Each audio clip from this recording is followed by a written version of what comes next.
This is the broadcast from City Hall, the home of the Greater London Authority. Please stand by.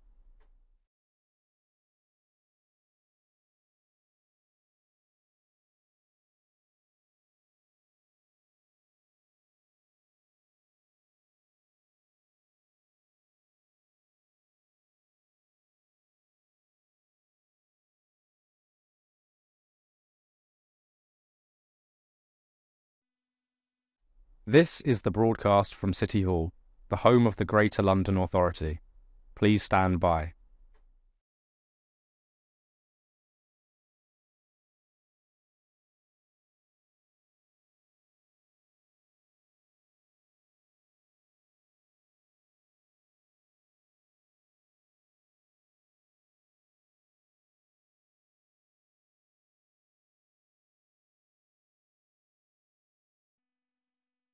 This is the broadcast from City Hall, the home of the Greater London Authority. Please stand by.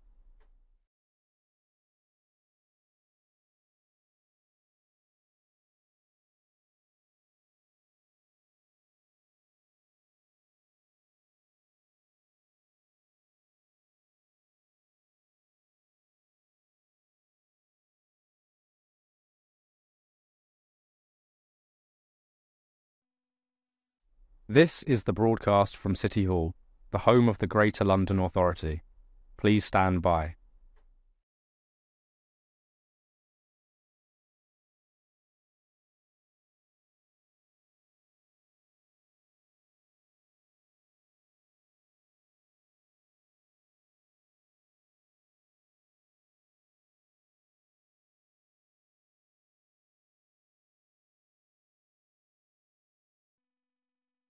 This is the broadcast from City Hall, the home of the Greater London Authority. Please stand by.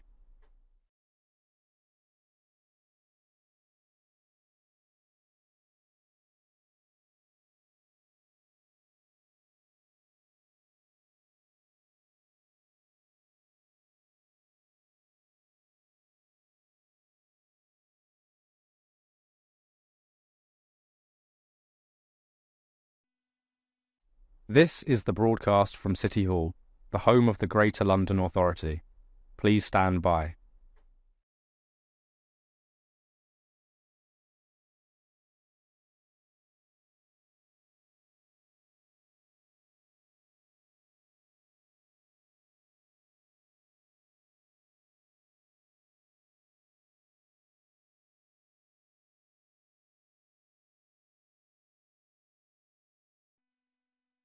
This is the broadcast from City Hall, the home of the Greater London Authority. Please stand by.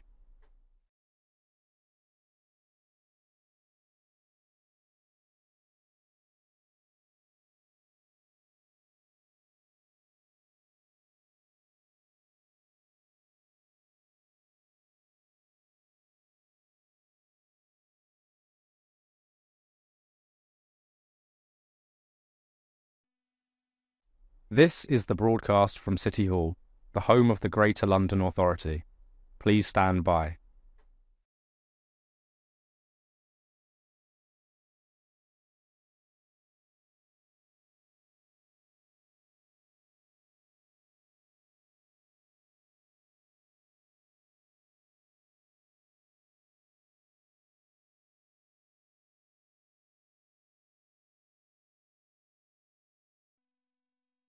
This is the broadcast from City Hall, the home of the Greater London Authority. Please stand by.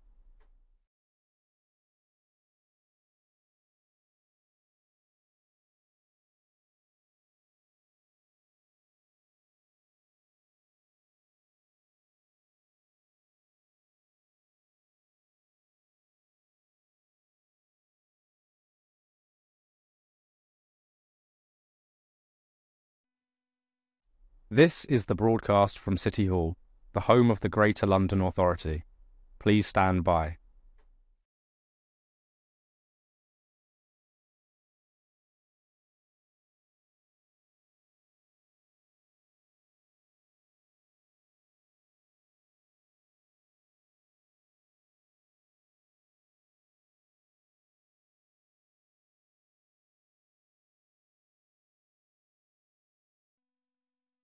This is the broadcast from City Hall, the home of the Greater London Authority. Please stand by.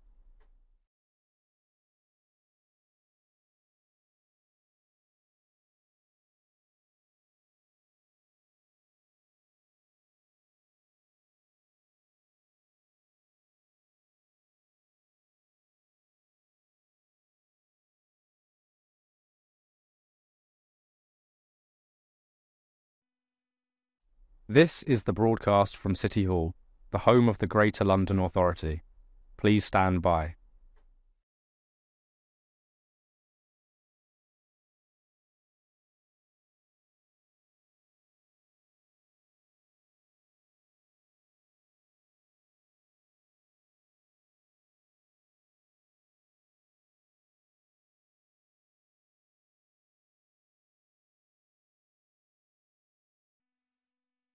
This is the broadcast from City Hall, the home of the Greater London Authority. Please stand by.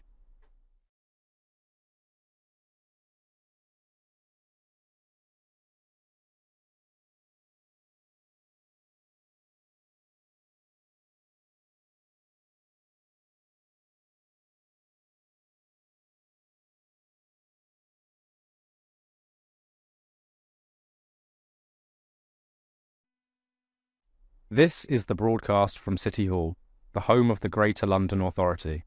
Please stand by.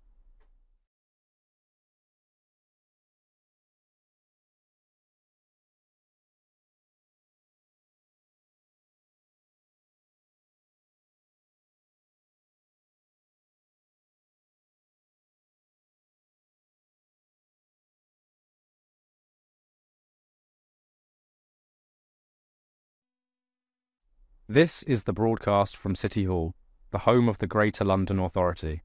Please stand by.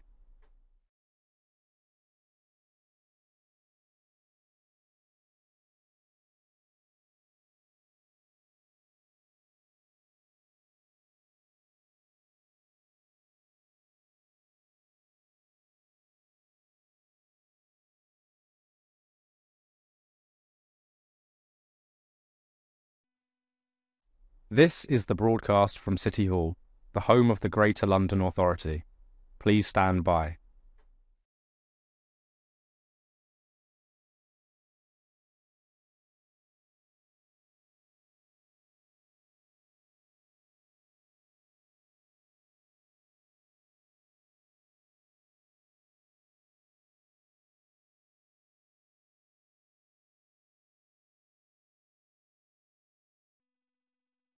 This is the broadcast from City Hall, the home of the Greater London Authority.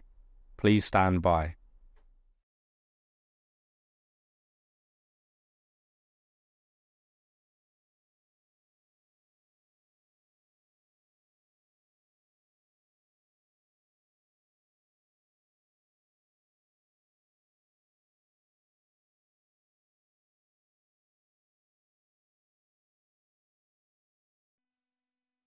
This is the broadcast from City Hall, the home of the Greater London Authority.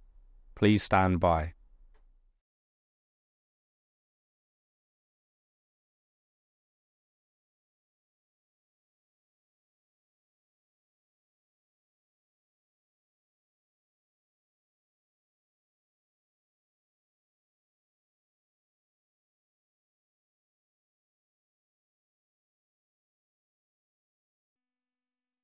This is the broadcast from City Hall, the home of the Greater London Authority. Please stand by.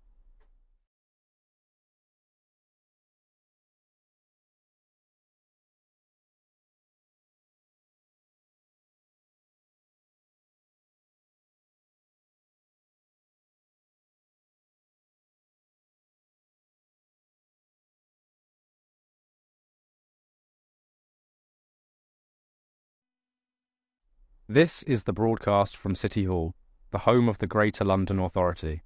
Please stand by.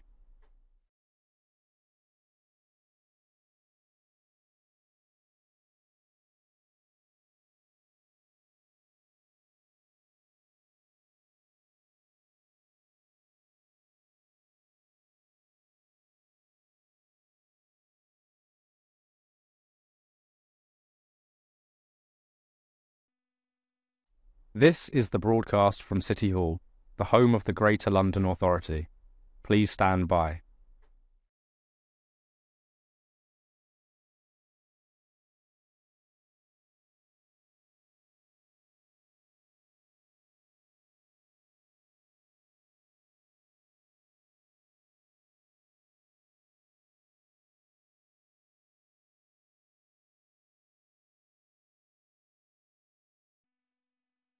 This is the broadcast from City Hall, the home of the Greater London Authority.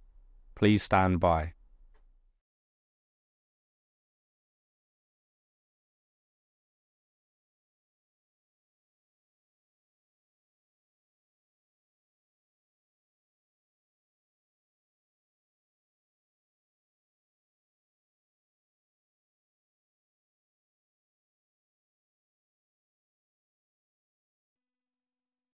This is the broadcast from City Hall, the home of the Greater London Authority.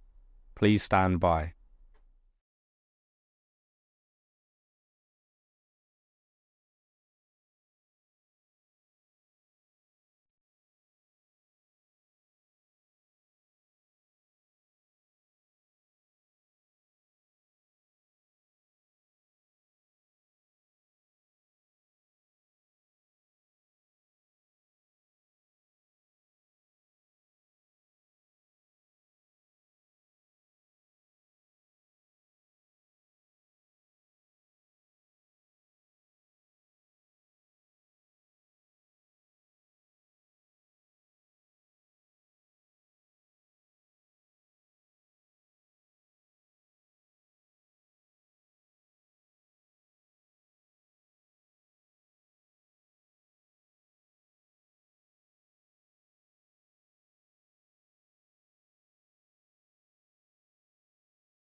Can I welcome everyone to the Police and Crime Committee meeting. This morning we will be holding a discussion on local policing in London in light of the new Met Plan for London that has just been published. Now, can I first make sure that your electronic devices are switched to silent to avoid any interruptions? And can I ask our clerk, Lauren Harvey, if any apologies have been received? Thank you, Chair. Apologies have been received from Assembly Members Hall, Bailey and Prince, for whom Assembly Members Boff and Garrett are attending as substitutes, and Assembly Member Duval, for whom Assembly Member Clark is attending as a substitute. Thank you. And can I ask the committee to note the recommendations set out at item 2 and ask if members have any other interests to declare? Thank you.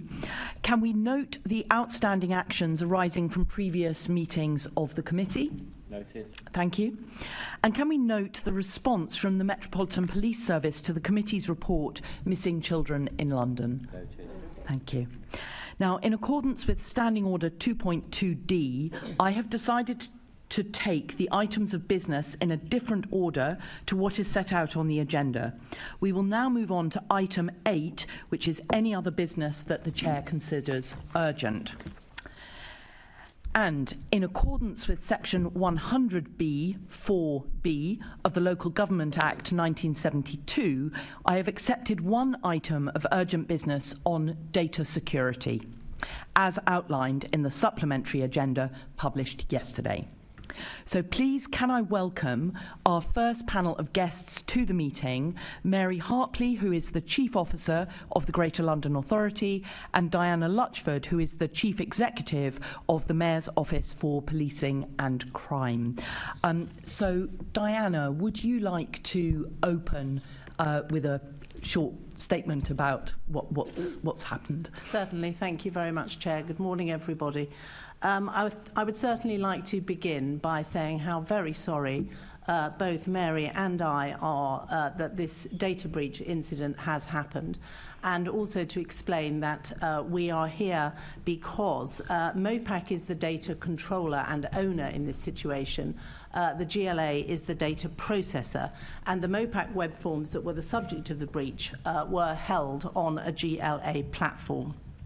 Now, the cause of the breach was human error on the part of a GLA colleague, and the error, which was made in November 2022, made it technically possible for visitors to the GLA website to see personal information submitted via 2 MOPAC web forms, and that is information that should have been completely secure. The 2 web forms that were affected were one used by members of the public to contact the Victims Commissioner, and one by which people could make contact with the MOPAC Police Complaints Review Team. Now, the breach was discovered in February 2023, and we've been working together since then to ensure we have completed our statutory obligations under data protection law, to keep the Information Commissioner's Office informed of what we've been doing, and to do everything we can to safeguard the data subjects in question. Last week, MOPAC contacted 392 individuals to let them know that it is possible their information, their personal information, had been viewed by people who should not have been able to do so. As I said, that data in question was held on the GLA website. But we should stress at this point that there is no evidence that any of the information has been accessed by anyone with malicious intent or that it has been misused. Nonetheless, the vulnerability of some of the data subjects means that our primary focus has been to ensure individual data subjects are safeguarded and supported as appropriate. So we've been working with independent technical experts to determine the extent to which the data may actually have been viewed and subsequently shared. And we have also, as required by law, undertaken an assessment of the level of risk to which each individual data subject has been exposed as a result of the data being visible. And we have voluntarily undertaken a further safeguarding assessment to ascertain how we should individually notify, so that we could tailor the notification to the individual case. And all of this has taken considerable time. Obviously, the breach was discovered in February. It is now July. But we have been working as fast as practicable. And we are both certain that our approach has been the right one in order to ensure the safeguarding. And furthermore, it's an approach which the Information Commissioner's Office has supported.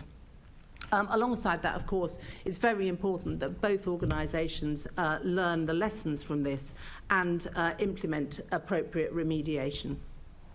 Mary, I don't know if there's anything that you would like to add. Thank you. So Diane has made that statement on behalf of the 2 of us. As she says, this all originated with a mistake, a human error on the GLA side, and for which I am very sorry. As Diana has said, we have different roles in this, in law, as data controller and data processor. But what I wanted to make really clear is that Diana and I and our respective organisations have been working incredibly closely over the last few months and incredibly hard to minimise the possibility of any further harm to the people that we have had to notify. We are clearly taking stock of the lessons that this has for us going forward, but we're also confident that we took the immediate actions we needed to take once we were alerted to this incident. I was going to leave it there, Chair. Thank you very much, both of you. And clearly, this is something that should never have happened. But I thank you for the sort of the clarity of the description of all the actions that have been taken, both to understand what has happened and also to protect the data subjects whose data was potentially viewable on the GLA website. Now, I think what I'm most concerned about is the well-being of the data subjects, and I just wonder whether you can give us an update on the number of those 392 data subjects who have been in touch with the helpline that you have alerted them to. So 74 as of last night have been in touch. 61 of those directly in contact with the contact centre, 5 of those in contact with the GLA Public Liaison Unit, and 8 of those in contact with the MOPAC general inquiries. And because presumably, in order for them to understand, I mean, if any of us were those data subjects and received a letter, we would want to understand what data might have been exposed. Are those data subjects, presumably your contact centre is unable to give them direct information about that? How many people have people been in touch with a subject access request? 7 so far. And are you confident that the people contacting the contact centre are being given the information that they need to be able to all the processes around this, and particularly around data handling, are very complex, and people who are being contacted as data subjects may not have much understanding of all of those processes. Are you confident that the call centres that you've set up are able to help people to understand how to navigate their way through to understand what's even happened? Yes, I am confident. I mean, all of the call centre handlers have received trauma training, including in the identification of risk factors.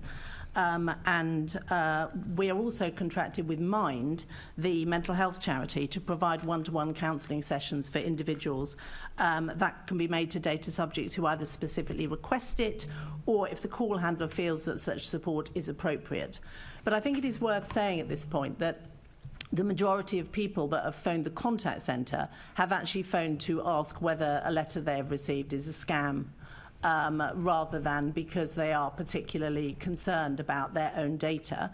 It's also worth saying that the call handlers, for data protection and confidentiality reasons, do not know the details of the individual cases. So when people phone up, they cannot say, this is the data that in relation to you that was accessed, but they can advise people to submit a data subject access request, which is the 7 that I referred to earlier. And of course, they can listen, which is the most important thing, because a number of the people a small, very small number of the people who have contacted the contact centre may do feel traumatised or anxious.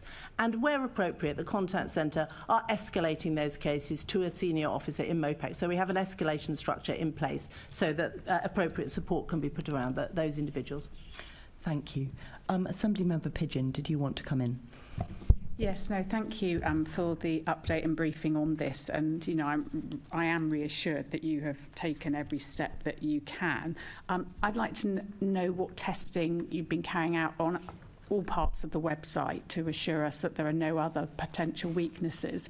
And I particularly wanted to pick up, I was reading in the press at the weekend that the Met Police, off their own website, have had an issue where they gathered sensitive data about people using its website and then shared it with Facebook. It's using a tracking tool which was embedded in the website of the Met Police called Metapixel. And I'm just wanting you to assure us that we don't have any similar tracking tools in our websites and anything you're doing around that as well, please. So Mary will want to come in on the first part of your question, but can I come in on Metapixel? So as people probably know, Metapixel is an analytics tool that helps measure how effective a Facebook ad campaign is by monitoring the actions people take on a website. And it seems that a pixel tracker that was intended for a page on PCSO recruitment on the Met website has in fact been applied across the whole site. This is not a data breach, by the way, but it appears that that is what has happened. So, as I understand it, the Met has removed the Metapixel tracker from the website while it investigates. And I can reassure you that the GLA does not use active pixels. So there's no similar tracking device on the GLA website. Thank you, Diane. Yes, and that is absolutely right on that point. On the testing and checking of the website, so of course our absolute first priority was to check that there were no other e-forms on the GLA website that were also potentially accessible. And that was done immediately and proved that only 2 forms were compromised. I mean, we run security checks and protection against potential malicious attacks on our website the whole time, as you would expect. That type of check would not have revealed this flaw with these forms. So the question that we have been asking ourselves is, well, what more do we do to make sure that there aren't other problems that we don't know about? So the immediate action was to put in different sort of rules around changes to the website. So this original problem came with some changes to permissions. In hindsight, those should have been overseen and checked. You know, further up the chain, there should have been some sort of clear double checking and triple checking. All of that type of checking is now in place. The second question for us is, what more can we do to sort of really test our website to make sure that, for example, there's never again is data inadvertently accessible, and we are looking at options for doing that. Thank you very much. Assembly Member Ahmed. Thank you very much, Chair.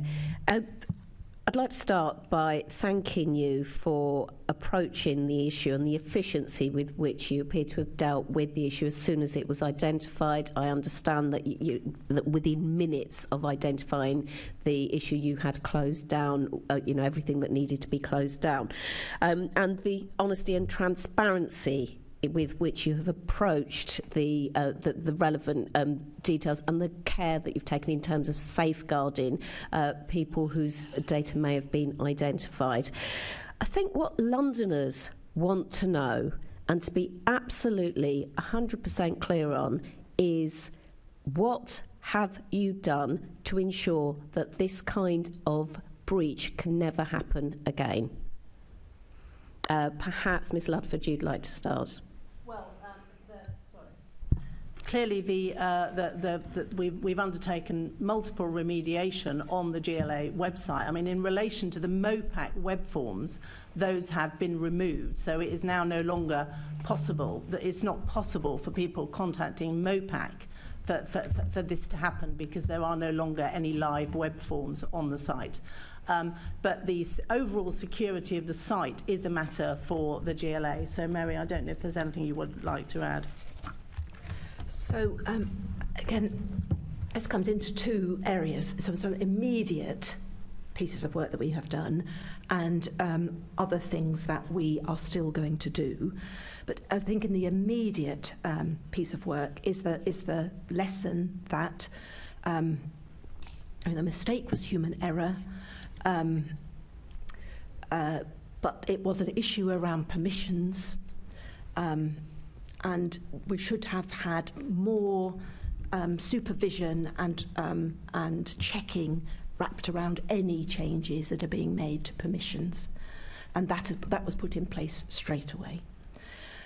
We have also we ask all employees to undertake information governance training. That's absolutely standard in both of our organisations. But we have also taken the decision that certain teams should have enhanced data protection now, and that training has already happened and will continue to be refreshed. The third thing that we have also doing is, again, as I've said before, the problem initiated from some sort of new functionality that somebody was trying to use and misinterpreted. We're going to have a much stronger regime of testing and training on any new functionality at all associated with the website. The other thing I just wanted to say is that both of us and our entire organisations absolutely understand how critical it is to keep everybody's information safe. We were both separately pursuing quite substantial ongoing programmes of continuous improvement when it comes to data security. And what we have done now is take some of these immediate lessons from this incident and just reviewed our programme of work and brought some aspects of that forward in the light of these lessons. Thank you. Thank you, Chair. Thank you. And then briefly, Assembly Member Devonish. Thank you very much, Chair. Mary, the one thing you haven't mentioned is what happens next in terms of the ICO investigation, which I understand is underway. Can you just briefly mention that? And I believe this will be reviewed in detail by the Oversight Committee anyway in the autumn. But if you could just finish on next steps, please. So, as required in law, MOPAC, as the data controller, alerted the Information Commissioner's Office to this incident within the 72 hours required by law. And I think, as Diana has said already, we have been working closely with the ICO, describing to them every step that we have been taking in terms of response. But their own investigation into what happened and how we've responded and the consequences for that is underway. We don't yet know when they will reach their conclusions, but they will have conclusions for MOPAC as data controller and for the GLA as data processor. It's very active at the moment, and we are fully cooperating with the ICO. In terms of next steps, I believe I am expected and, of course, happy to attend the Oversight Committee in September with probably more of my team members to talk more about the lessons we have learned on the data processing side and further actions that we will have taken by September. Thank you, we Chair. may or may not have the ICO's conclusion by then, Assembly Member Devonish. That will depend on their timing. Thank you, Chair. Thank you. And can I thank you both for taking the time to come before us this morning and for answering our initial questions. And as has already been mentioned, I'm sure this will be looked at in more detail, particularly the sort of the processes around the permissions. And I'm sure that'll be looked at in much more detail in September. But thank you both very much for your time this morning. Thank you, Chair. Yes, thank you all. Thank you. So we're now going to do a I'd like to thank our guests for attending the meeting, and can I ask the committee to note the update we've just had and our discussion, and we are now, without adjourning, going to move on to our main item on local policing in London, and I'm just going to give people a chance. I can see them coming in through the room, and we just need to remove the top nameplates from Mary and Diana's desks so people know where to sit.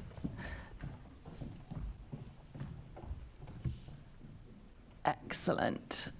And everyone's going to have fresh water, and we're very nearly ready to go. Next.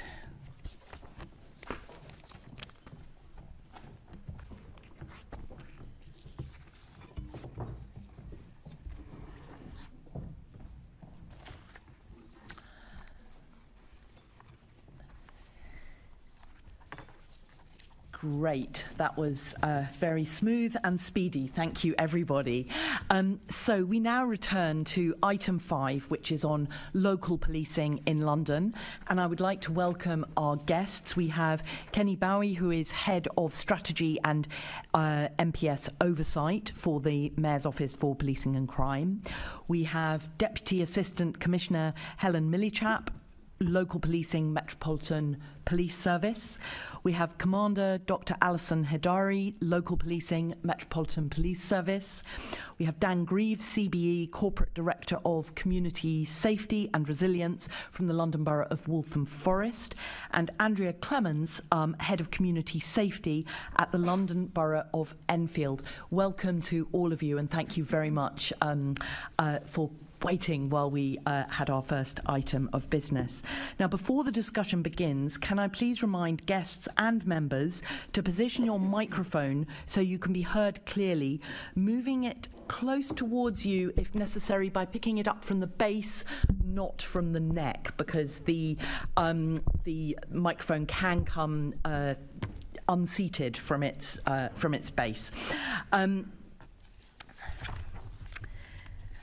So, many of us on this side of the table were at the Commissioner's briefing on Monday about the new Met for London plan, which was incredibly good timing that it came out, because we had, in our follow-up on the Dame Louise Casey findings, we had set up this meeting to look at, in detail, at local policing in London. And I think it's fair to say that the first impression of the plan is it's very clear, very constructive. It recognises that dented trust that Dame Louise Casey picked up on and the urgent need to repair it. And it also commits to reducing disproportionality when the use of policing powers, and I think the Commissioner used the words, falls unevenly across London's communities. But those recognitions of the Casey findings are very welcome.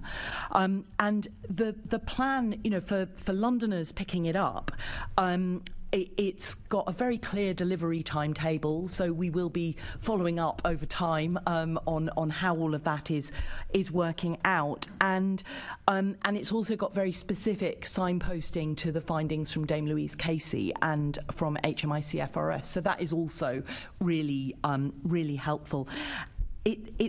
The plan basically breaks down into 3 strands. We've got the community crime fighting, culture change, and fixing our foundations. And I think for today, because we're focused on local policing, it's that community crime fighting piece, and there's a little bit about culture change as well. But so my first question, and this is to the two council representatives, is, in your experience, what impact has the move to BCUs had on the quality of local policing in London? I don't know who wants to go first. Andrea. Thank you. I think my experience of working in Enfield has been that there has been some tension between the two boroughs in terms of resource. Of course, the central headquarter, if you like, for the BCU has to be positioned in one borough, which I've always felt has given a slight advantage. I know that from a senior officer's position, it allows them a lot more flexibility about how they sort of use the resource that is available to them. But of course that has been finite and has been, in my experience, has been quite a bit of understaffing as well. So I think it has been a difficult move actually to change from borough policing to BCU, and I'd welcomed very much the reintroduction of the borough superintendent, because I think it will give it a much more alignment with local community safety partnerships. Yeah, no, that's something I think we were expecting to hear. Dan, did you want to add something? So I started the London Borough of Waltham Forest last October, so I wasn't around under the previous regime. But my experience has been very similar to Andrea's. That there's always a perception that the other part of the BCU gets a better service. I think that's natural when you're spanning two boundaries. And I think certainly when the neighbourhood superintendents were looking over two boroughs, it felt like they were too thinly stretched. And I think the appointment of the neighbourhood superintendent, I think, is a huge opportunity to really forge those partnerships, really get to know the local authority, get to know how we can work in partnership, be much more visible through the partnership, and make sure that residents get the service they deserve from local teams. So I think that's a big step forward and a big opportunity. I think it's still early days. Thank you. So can I turn to MOPAC at this point? Kenny, Baroness Casey has said that a new borough-based approach should be put in place. So do you agree with that? And why, and what do you think this approach should look like?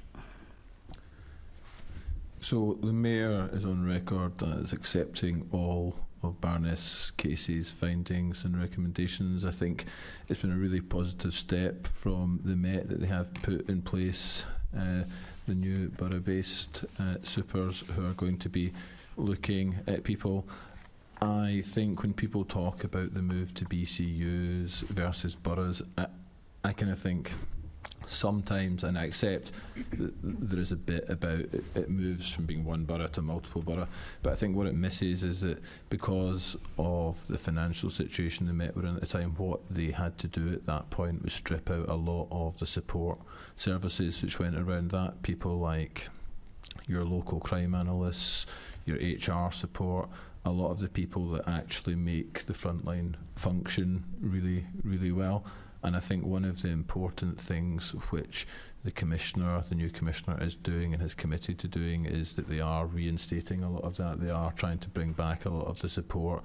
They have moved to more of a borough-based, if you like, approach with the superintendents being put in place. So we think that that is going in the right direction, and we think that the approach which has been set out in the new Met for London plan, as you said, Chair, is very well thought through, very clear, and will help to move that in the right direction. Thank you. And can I just come back to Dan and Andrea? Did you want to add anything on sort of the question that I just asked Kenny was sort of Baroness Casey has said that a new borough-based approach should be put in place. Do you agree? Why, and what do you think this approach should look like? Have you got any observations you want to add on that? So I really like the emphasis that Baroness Casey put on a new neighbourhood model, and also the emphasis which the Commissioner's put about putting neighbourhood policing first, because I think that kind of parity of esteem, seeing that precise community crime fighting as a specialist task worthy of esteem, I think is really important. I think also in terms of a kind of borough-based approach, really like the emphasis on genuinely empowering borough commanders to lead in their areas, to shape the kind of modes of resident engagement, to forge innovative partnerships. I think that's very much kind of at the bedrock of a borough-based approach in Casey's mind.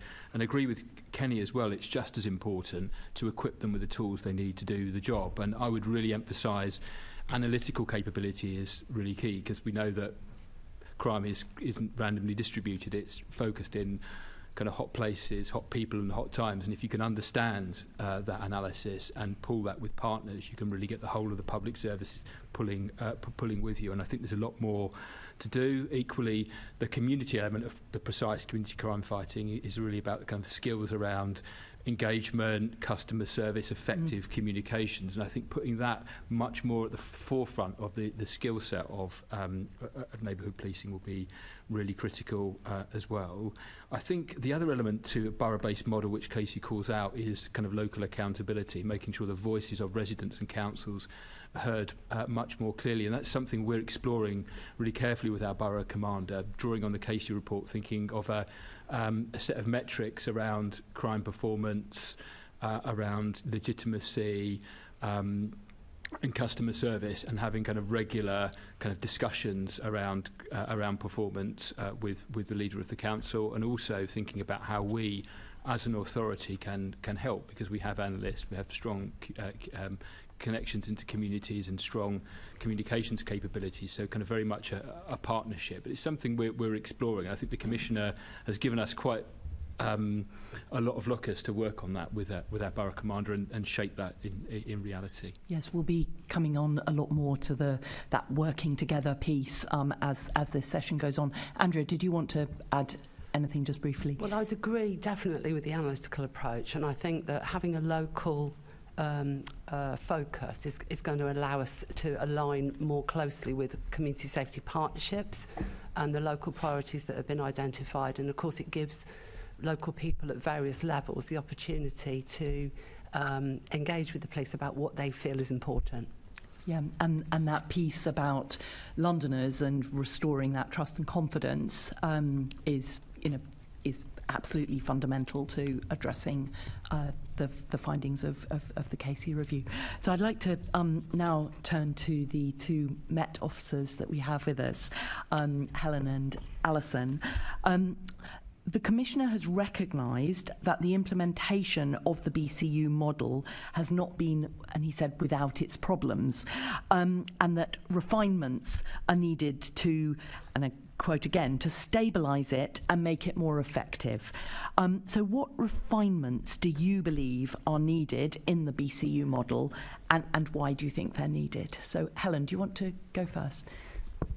Thank you. Good morning, everybody. Actually, when Andrea was speaking earlier, it reminded me that I was there with her at the time when BCUs were first implemented. I was the first BCU commander for Haringey and Enfield, and I'm familiar with some of the ways I know we can strengthen the BCU model. So I completely agree with the need to provide additional refinement and strengthening to the BCU model. We've heard already from partners, and I'm very pleased to hear that they see the borough superintendent role coming back in, one per borough, as a first and important step in that. I can see, having been a BCU commander, that will absolutely help us create a better focus on place, because I think one of the things that the BCU model did not effectively set us up to do as well as it can, and I think we can do it well within the BCU structure, is to absolutely focus on place in as hyper-local a way as possible. And you will see many facets of the new Met for London plan put local voices, the solving of local problems, and the pivoting of the Met's immense resource to make sure that we are all adequately supporting local problems. You will see that that's writ large through it all. I'm sure Alison will come on to talk about some of the very practical ways we'll be bringing that to life. It's mentioned briefly in the new Met for London plan, but perhaps not very well known yet, but the clear, hold, build approach is going to allow us the clear, hold, build approach, which is using the Met specialist resources and all of the ways that we would work locally with partners, with communities and with stakeholders to clear out those big issues that are causing misery to local communities at a very local level, but actually have connections back to organised crime, for example, and doing that end-to-end response and making sure the Met is focused in on solving those local misery-making issues with specialist asset deployed effectively to it is absolutely at the heart of one of those innovations we're trying to do through the new plan. So I think in answer to the question, more focus on place, more resource locally to allow powerful local voices, including a more mixed economy of neighbourhood teams, I think, so that you've got the benefit of conjoining, for example, some asset that might be BCU level at the moment, making it local borough level, so that you get a really great mixed team of schools officers, ward officers, and all of the ways that you get that neighbourhood team operating as a single entity at the localist possible level. I don't think the BCU model initially set up that to work as well as it can do now with our new plans. Thank you, yes, and I think that's something that we've heard from communities, and certainly any of us who are councillors who attend our sort of safer neighbourhood meetings have sort of seen the kind of, the almost hollowing out of that sort of local on the ground resource. So seeing this emphasis on place is really very, very welcome, and I'm sure that it'll be really interesting to see how that plays out. Alison, did you want to come in now? Yeah, thank you. I was only going to add, Helen's talked about the clear, hold, build. So in conjunction with that, we've been using innovation hubs, which some of you may have heard about. We've had 40 across the Met so far, and this is a way of really bringing in that community voice into understanding what's important for communities, and for them to tell us what issues are important to them, and then as a collective really working very closely with communities to address those issues, and that's actually starting to really build. So Helen just talked about that place and the hyperlocal bit, and that's really what we're trying to drive, and making sure that local communities have a very clear voice around what's important to them, so that we can make sure that we address those needs and work collaboratively with them, which I think is something that we need to strengthen.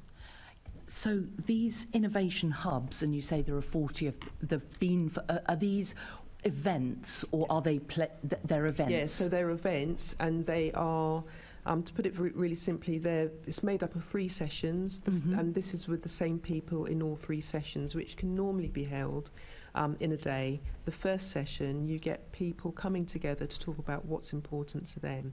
And it's important that the communities that are affected by a particular problem, and I'll use an example, which is in Shoreditch, nighttime economy. There were some issues there. People who were affected came together to talk about those issues.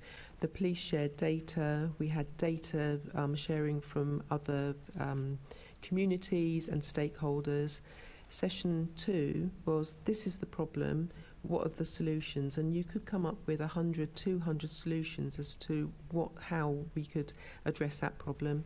Session 3 is, out of all of those solutions, what do you want to try? Is there something new you want to try? Do you want to pilot something? So from session 1 to 3, you have all these people sharing these ideas, networking, and then at the end of it, coming up with their top ideas, trying those out and see what works. It's like fail fast type of stuff that we're trying. That sounds amazing. So the people who come to those sessions, is that a mix of kind of like boroughs, borough representatives, community organisations, yes, exactly. Police, a kind of complete mixture? Third sector all together. Yeah, and what's really important, so you've got me on my soapbox now. Yeah, no, I love your soapbox. But what's actually really important is that you are getting the people together who are really, really affected, and it's about sharing the lived experience and hard data, and making sure that you get a holistic idea of what that problem is all about. And then at the end, those same people are saying, actually, as a collective, this is what we're going to try. An action plan comes out at the end, and then you come together and you just find out what's worked, what hasn't. I mean, it's okay if some things don't work. At least we've learned from it. We can move on and try something else. Yeah, and have the innovation hubs all happened very recently, or have some of them happened a few months ago? So you've actually had a chance to try some of the solutions you've come up with. So they've been running for about a year now. Yeah. So we started off in East London, gradually learnt from the different hubs that were happening, and now it's been embedded across the Met.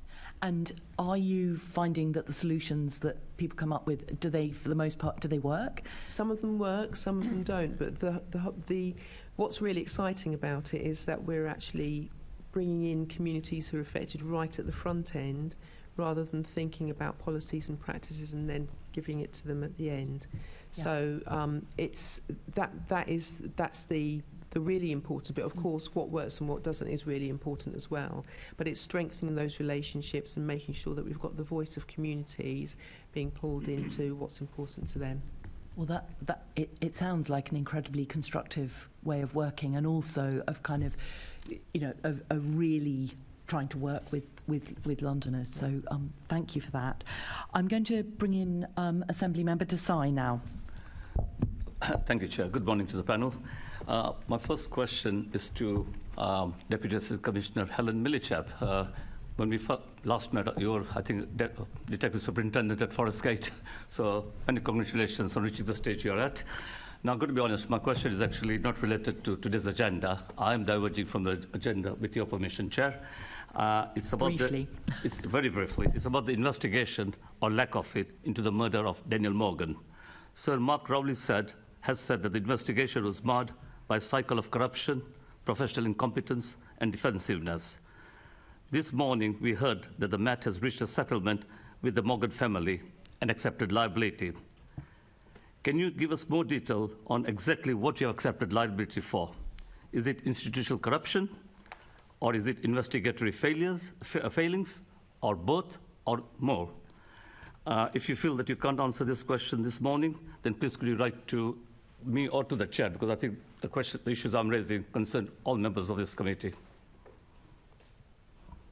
Thank you. And I'm afraid to the Assembly members, I don't have anything to add to the Commissioner's statement made already today in conjunction with Daniel Morgan's family, which unequivocally apologises in all of the ways that you've described and the words that you've used. I can't add more in relation to the questions you ask, but if the committee would like to ask the Met further questions about that in a different way in writing, I'm sure that could be arranged. And that is the answer expected from you, but still I wanted to put the issues about on record, and because we had the family, the brother of Daniel Morgan before us, a very moving session with him, a family crying out for justice. So we would like more details of what exactly you're accepting liability for. Assembly Member Desai, we were told in the Commissioner's statement that it wasn't possible to go into any more detail because of the confidentiality around the statement. Well, still, if you can write it to the extent that you can, I'll leave it at that, Chair. I'll just move on. So my question is to MOPAC. And I must say that some of my questions probably have already been answered, but I'll still put them to you if you have anything further to add. So to MOPAC, is MOPAC concerned by the size of the area and population each BCU is responsible for? And what impact do you believe this is having on neighbourhood policing? So I think my answer to that is similar to what I said previously. I don't think I'm necessarily concerned per se with the size or area of each BCU. What I am concerned about is that neighbourhood policing is given its correct priority and is staffed and resourced according to the actual demand that it has to meet, which when you look at what Baroness Casey's review said, I think excuse me, I think her exact words were, I can't remember, but I think she talked about it being decimated, I think was the word she used. And I think what we are now seeing on this Commissioner is that he's talking about community first, he's talking about prioritising neighbourhood policing and putting the resourcing back into that. He's talking about moving proactive resource into there. He's talking about I think the new Met for London says that people from the local teams will not be abstracted unless it's for exceptional circumstances, obviously. But I think that's a welcome commitment as well. I think the commitment to strengthening public protection teams and building proper specialist capability within that is welcome. I think the idea of bringing in a larger number of PCSOs, which obviously the Mayor has supported with some extra money, is welcome. So I think all of these things are moving in the right direction. So I know that's not a direct answer to am I concerned about, is MOPAC concerned about the size, but I don't think looking at it through that lens is how I would look at it. I would look at it through, is it being resourced and prioritised in the right way to meet the needs of that area? And I think we are now, or the Met is now moving in that direction. So Baroness Casey felt that the move to the BCUs has led to the Met becoming more disconnected from London boroughs. What do you have to say about this? What evidence do you have to support what she says? So the evidence that we have to support that is from speaking to our colleagues, for example, at the end of the table previously, I believe, and Baroness Casey would have spoken to lots of people. I'm not going to speak to what evidence she collected. She presented that very powerfully in her report. My view and the MOPAC view in this, which I've sort of already said, is that the move to bringing in a super is very welcome. The move to what the Commissioner talks about in terms of policing with London rather than to London. I think just culturally, if you look at the wording of the new Met for London plan and the fact it talks about communities first, talks about child first, it's sort of language which you probably wouldn't have seen or heard from the Met in years gone by, being honest with you, and I think that is a sort of very welcome change. Obviously, it's just a plan at this stage, not just a plan because the Commissioner and Deputy have obviously started implementing a lot of it in advance, but I mean, the real proof will come if our colleagues at the end of the table, all of you councillors and others, do genuinely feel that that relationship is starting to rebuild again, which, as far as we can tell in MOPAC at the moment, there are positive signs. Okay. Certainly, I mean, if you look at East BCU, that's what, Havering, Redbridge, Barking, Dagenham, 3 boroughs, different characteristics, different, complexities, and certainly the local people that feel, the elected members, the leadership of the councils, that the BCU model is, just simply does not relate to their needs, and there is a sense of detachment. So I totally accept there is a sense of that. I think the problem that you have is that actually the most powerful thing you can do within an organisation, rather than change it structurally, is to change it culturally. And I think the most important thing that the Commissioner has recognised and is doing is changing the fact that he is talking about communities first. I think if people start prioritising, as DAC Millichap has been saying, the idea of place, the idea of having a super there who's able to look at borough, but even if you go into an individual borough, there will be lots of different elements within an individual borough, then people start talking about local for them doesn't mean borough, it means ward, local. So it's never going to be entirely correct, and I think it's right that more of the energy and focus is on the cultural changes and the need to make it community first rather than the time and effort it would take to make those structural changes. Whilst I accept some of what you say, I would say, and I'm not going to labour this point, that sometimes the issues of structures and culture do go together.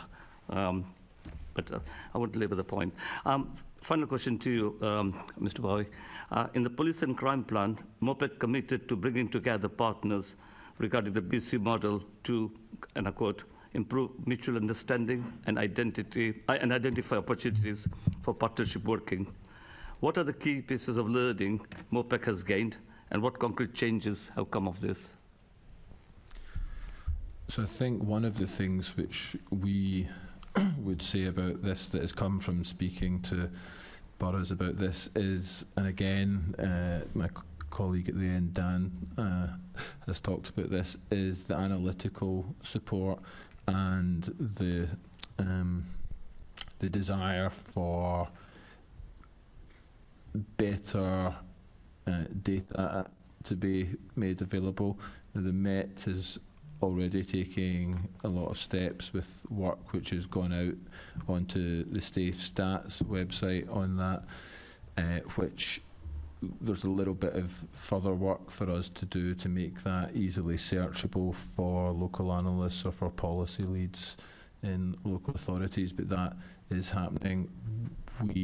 My head of evidence and insights was at, I believe, the last LHOC's meeting, talking about a proposal we have looking at how we might be able to help local authorities with some of that analytical capability in the future.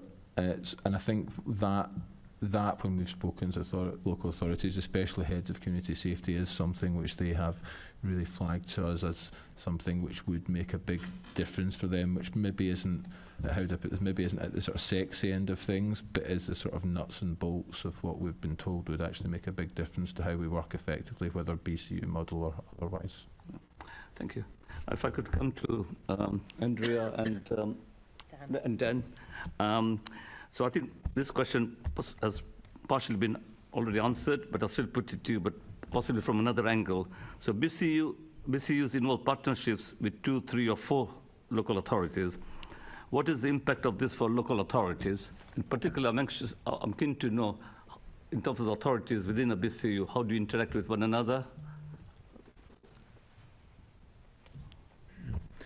So I think for local policing leaders to be effective, they need to have the time and capacity to have a deep understanding and connection to places, to really understand the communities in the place. They need to be a galvanising force across partnerships, and to have time to tailor approaches and to build confidence locally. And I think there is a reality that if you've got 3 local authorities or 4 local authorities, you're spread a number of ways, and it's quite challenging to be fully effective. And I think to some extent that will be remedied by the rollout of the neighbourhood superintendents, who have that kind of clear mission of building that connection, building that trust, and galvanising partnerships. But it has spread borough commanders quite thinly in my experience.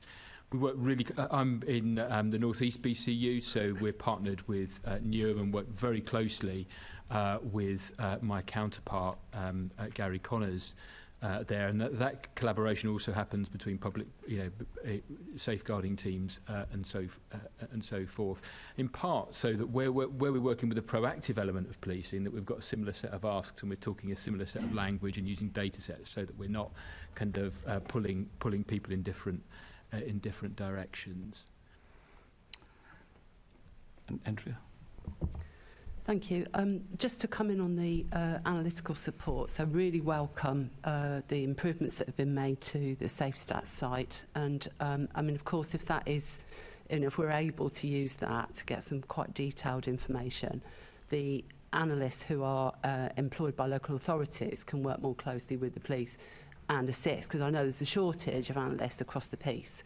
So I think that's quite important. We've also, as local authorities, been doing some work with our police colleagues around supporting the outreach recruitment programme. So, we know that it's imperative that we've got posts filled at neighbourhood level in order to build those relationships and that trust and have those conversations. Okay, Chair, I think I've got 2 more questions. I think one has already been answered.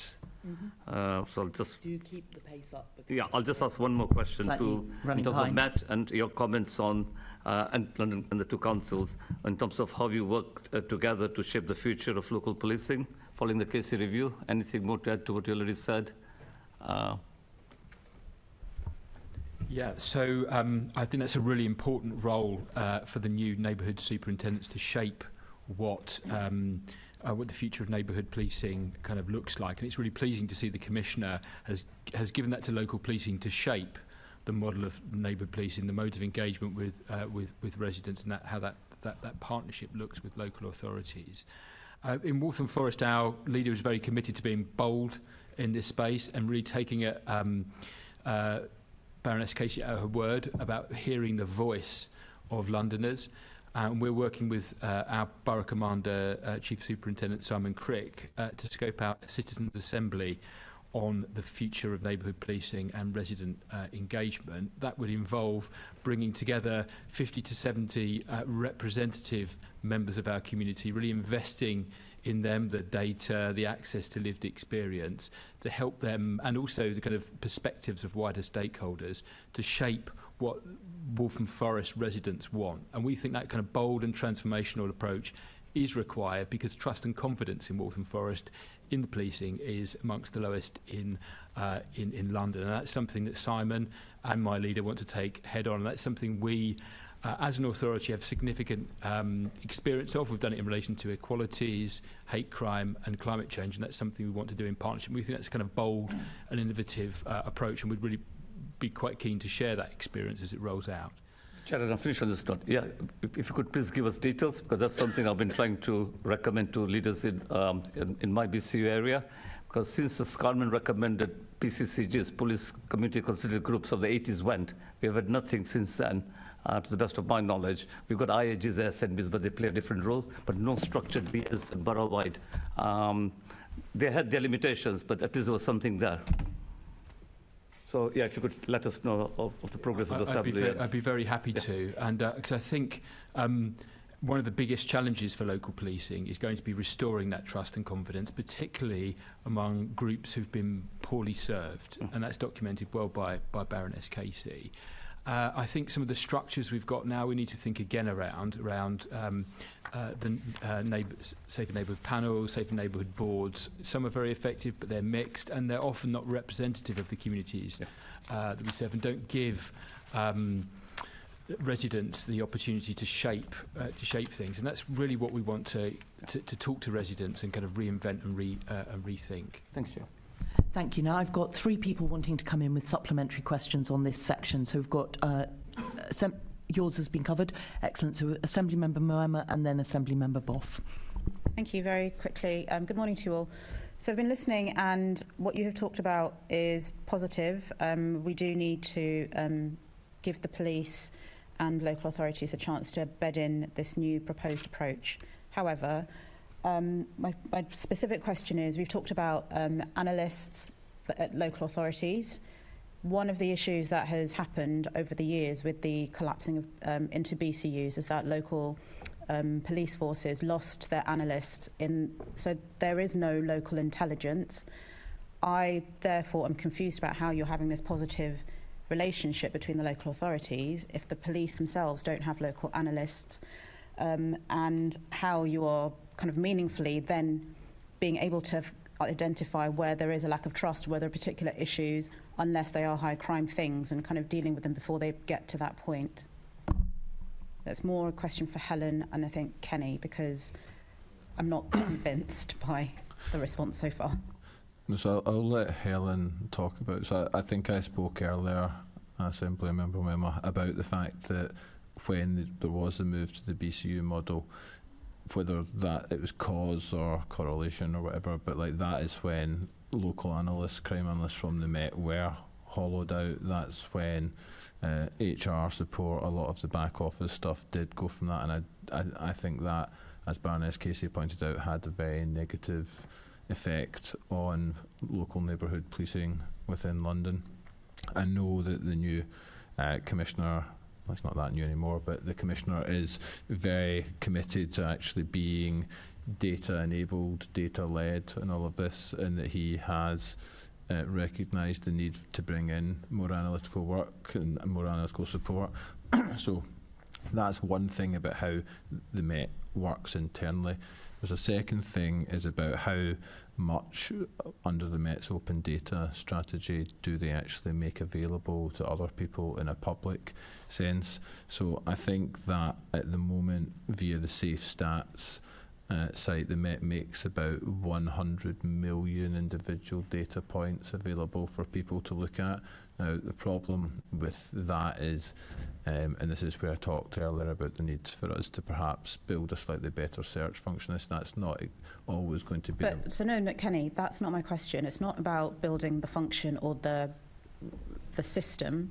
It's about who operates the system from the policing side. And given that BCUs, as people have said, are of varying sizes and complexity, I share 2 commanders with Assembly Member Desai and one with Assembly Member Clark, I can understand how this one would work, but the vastness of Waltham Forest and Newham together, I'm asking for a practical response to my question, I guess, because I think the authorities have given a practical response to how that works, and I don't feel confident in what is the response. So I think that is what I was trying to answer. I'm sorry if you don't feel that is the case.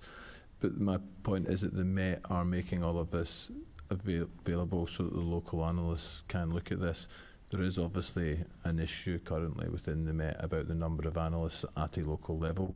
But what is the practical thing that they can do, therefore, as a result of that, is make that available so that analysts in either MOPAC, analysts in those local authorities are able to search that data for themselves and do that work. I agree it would be far preferable if there were local crime analysts sort of everywhere in the Met and they were able to work with local analysts. That's not the position that there is at the moment, obviously, but that's why, and apologies if I wasn't clear, that is, I think, part of the practical steps that are being taken to try and make that data available so that people are able to sort of self-serve from it in a way rather than have to rely on analysis being done by the Met, and in a way that is arguably going to be better, because that means that the local authorities can then take their data sets from other information that they have and add it to that and hopefully get a bit of a richer picture. But I'll let DSA Millichap or Alison add anything they want to. Thanks. And we recognise the importance of both performance and intelligence analysts and the way that their work needs to support the hyper-local approach that we've talked about. And there are gaps in the organisation at the moment, as you've described and recognised. There are lots of ways that I think we can improve the data itself and what we already have, but I don't in any way disagree with the opportunity we now have to strengthen analytical support to policing and also to harness it very locally as opposed to some of the centralisation that we may have seen in the past. So I'm aware, and I've got some detail that can be shared afterwards, of our recruitment campaigning, which is underway to try and replace some of the gaps that we know we have. And that is on intelligence and performance analysis, which are complementary but different aspects of getting the best out of our data, which we know we collect reasonably well. So we're now going to move on to our questions on resourcing of local policing, and I'm handing over to Assembly Member Ahmed. Thank you, Chair. My first of all, good morning, panel. My first question is to our local authority colleagues. Do you believe that local policing is sufficiently resourced in terms of demands and local priorities? What works well and where can there be improvement? Ms Clemens, perhaps you'd like to start. Thank you. So I spoke about the partnership work that's already taken place with regard to outreach and recruitment. We've been quite short-staffed in the area that I work. I know that we're sort of recruiting like mad as a BCU. But we're still short-staffed, and I'm really pleased to see that the abstractions of local officers is going to be reduced so that it's, in exceptional circumstances. And also I understand that local BCU commanders have got some autonomy about where they place their resources within boroughs. I think it would be welcomed if there could be a wider review of those areas that require more resource, sort of Met-wide, and greater autonomy of the BCU commanders is very much welcomed. I think the uplift of posts is great, and we will do what we can to support the police in terms of access to buildings, increasing their presence and recruitment, as I've said. Okay, Mr. Greaves. So I think if we're putting neighbourhood policing absolutely at the heart of policing in London, the capacity it has at the moment feels quite thin.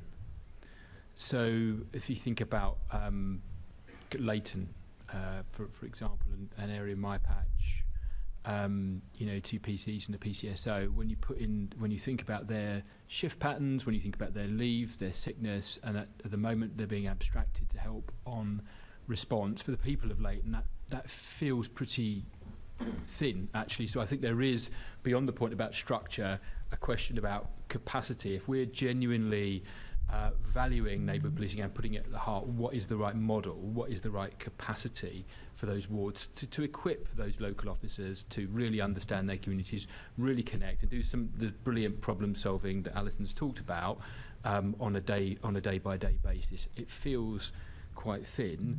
I think it's not just a question of capacity, though. I think it's also a question of how we equip the staff and the partnerships they build. So I think the analytical question, and sorry to harp on about this, but it is the single biggest challenge in my mind, is really, really important.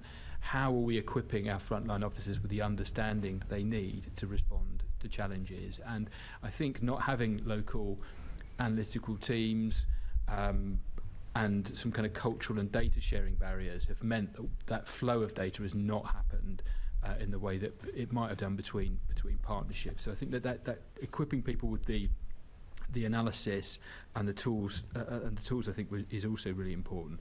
There's also a question of the potential around partnership, and we've taken quite an innovative approach in two neighbourhoods in Waltham Forest, in Chingford Mount and in South Leytonstone. It's the Safe Streets approach, which is actually saying we are one public service and let's work together across all the facets of local authority, health, commission partners, the police, to have a shared understanding of what the people of those neighbourhoods really care about, and then quite some forward-leaning community engagement, and had really clear problem profiles of what they thought were the issues. And they weren't always the issues that had come out of the hard data, and actually working together in a problem-solving way across boundaries and really focusing on you said we did. So when we'd made a change and it was having an impact, communicating that back to people. And it was something that Sophie Linden and Dame Lynn Owens came to visit in South Leytonstone a couple of weeks ago. And I think that integrated problem-solving approach is really, really key. And it'll only happen, though, if we're all bringing analysis to the table and all got the capacity beyond the day job to really engage in that kind of resident, kind of neighbourhood-focused approach. Thank you. Could I turn to our Met colleagues? So you've just heard about the issue of being spread too thinly. So that the commitment, and I am delighted to see that we are now, and the Met is now looking at neighbourhood and local policing being at the heart of policing in London.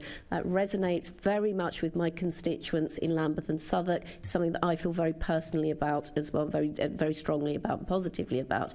However, you've just heard issues that have already been highlighted. They've been there for a long time. Could you respond to that, to this committee now, please? So, Deputy Assistant Commissioner. Yeah, and we recognise all of the issues as outlined by colleagues from local authorities, and in fact that's one of the very reasons that you'll have seen in the new Met for London plan. Our ambition is to recruit very large numbers of new PCSOs. The recruitment campaign is live now, so we will see how that's going, and we're ambitious for that programme of work with PCSOs, and that's the very way that we will, using the right intelligence, the right local contact and sort of engagement with our communities, to identify the wards across London where they're going to make the most difference, and therefore where the right deployments of the new resource will go. I'd like to pick up on a point about the autonomy of BCU commanders. I think Baroness Casey and the Commissioner call out the importance of making sure that local leadership feels that it can lead locally, and a lot of what you'll see in this does put a lot of accountability and responsibility to local BCU commanders, and I hope that you see we're supporting them to get those decisions right. However, we have to strike in good balance the things that the Met must need to do once and well across London, and I know that later in the agenda we're talking possibly about public protection. There are some things that we know we need to strengthen to a certain level everywhere, and some things we know will be much more to do with local discretion and local decision making. Our plan is to get that in the right balance over the next months as we distribute and allocate resources a little differently to pivot the Met's attention towards what matters. And as you've seen from the plan, that's neighbourhood policing, and it's also public protection and violence against women and girls. Thank you. Again, for our Met colleagues, Baroness Casey has noted that the number of people working in local policing over the last 10 years has declined by the equivalent around 4 BCUs worth of people You've talked about recruitment, but we have an issue at the moment because until that recruitment happens, we still have to function locally. Is this sustainable? So the question is a very relevant one because any organisation dealing with recruitment challenges as we are and have been laid out in the plan as well, at the same time as we want to very definitely and deliberately strengthen certain parts of the way we police, is a challenge and one that we need to hold in balance and be realistic about. I know from all of the work that I'm doing at the moment with other senior colleagues in the Met that the Met does have some tough choices to make to achieve what we've set out to achieve and to make sure it is resilient and sustainable. And the Met will make some difficult choices about where it takes the weight of its resources in the Met. We may have to understand that certain things may need to stop in certain parts of the Met's ways of working. But what is clear from the plan is that we will take those difficult decisions in order to empower the things that we see as important, which is empowering local BCU commanders to deal with local problems effectively. Okay, Commander Dr. Heydari. Sorry, the only thing that I was going to add is that we're also looking at the culture around what neighbourhood teams do, so looking at specialist assets across the Met and really looking at the culture around bringing the whole Met into supporting neighbourhood policing so that the new ethos is not just about neighbourhood teams themselves, but it's what else can the other teams in the Met do to support those local problems. And Clear Hold Build is a really good example of that. We've also had some surge activity recently at the end of June, which was Operation Argyle, where we had different specialist teams working with neighbourhood teams to address neighbourhood problems. So that's a kind of a difference in culture that we're driving. And it's really interesting that you've touched on the issue of culture around neighbourhood policing as well. I recently met with Deputy Commissioner Owens and raised the issue of the perception of neighbourhood policing within the Met itself, particularly in terms of careers, because I don't think I need to tell you that there will be officers who sadly go down the route of neighbourhood policing as a tick box exercise to further their careers, to show that they've done this. And it really, there doesn't seem to be the commitment there. I'd like to know what, now that we believe that neighbourhood policing is at the heart of policing in London, what is being done to ensure that officers know that this is actually an excellent career move and actually we want good officers in neighbourhood and local policing? So I'm currently looking at this. So I think that there's a lot that we can do internally. So developing our, I would call this a marketing strategy. We have, for example, National Neighbourhood Awareness Week, where we really pushed the lived experience of neighbourhood officers onto the intranet, and they explained what they do, how worthwhile their job is. I think that we need to continue to develop that, so that the wider Met understands that actually neighbourhood policing is the place to be. So currently developing our communication and engagement strategy around that to make neighbourhood team working as exciting as it actually is, because I'm not sure that other people in the Met actually understand how amazing it can be. And I say that from the point of view of having lived and breathed neighbourhood policing for about 22 years myself. I think it's just an amazing place to be, where you really see the difference that you can make. So there's something for me about marketing, both internally and externally. And with that, so we've seen the adverts externally, people jumping up helicopters and all sorts of things like that. What are you going to do to make that external advertising show people that actually this is where you need to be? We need people like you in local communities doing the job of Met police officers and taking forward the agendas that we've got in the actual turnaround plan. So I think the PCSO strategy that we have at the moment, if you have a look at the marketing around that, I think that's excellent and really puts forward issues around things that we've not emphasised before, for example, the crime fighting element and the difference that people can make to individuals in communities and to communities themselves. I think we need to learn from that PCSO campaign, because later on down the line we're going to obviously be looking at the uplift for PCs. So there's something that we can learn about how successful that is and then feed that learning into the organisation for future marketing events. Thank you. Chair, I think all my other questions have been answered. Thank you very much. Thank you very much. And I'm now going to, I love the enthusiasm for neighbourhood team working is as exciting as it is, Alison. That was excellent. I'm going to hand over to Assembly Member Pigeon.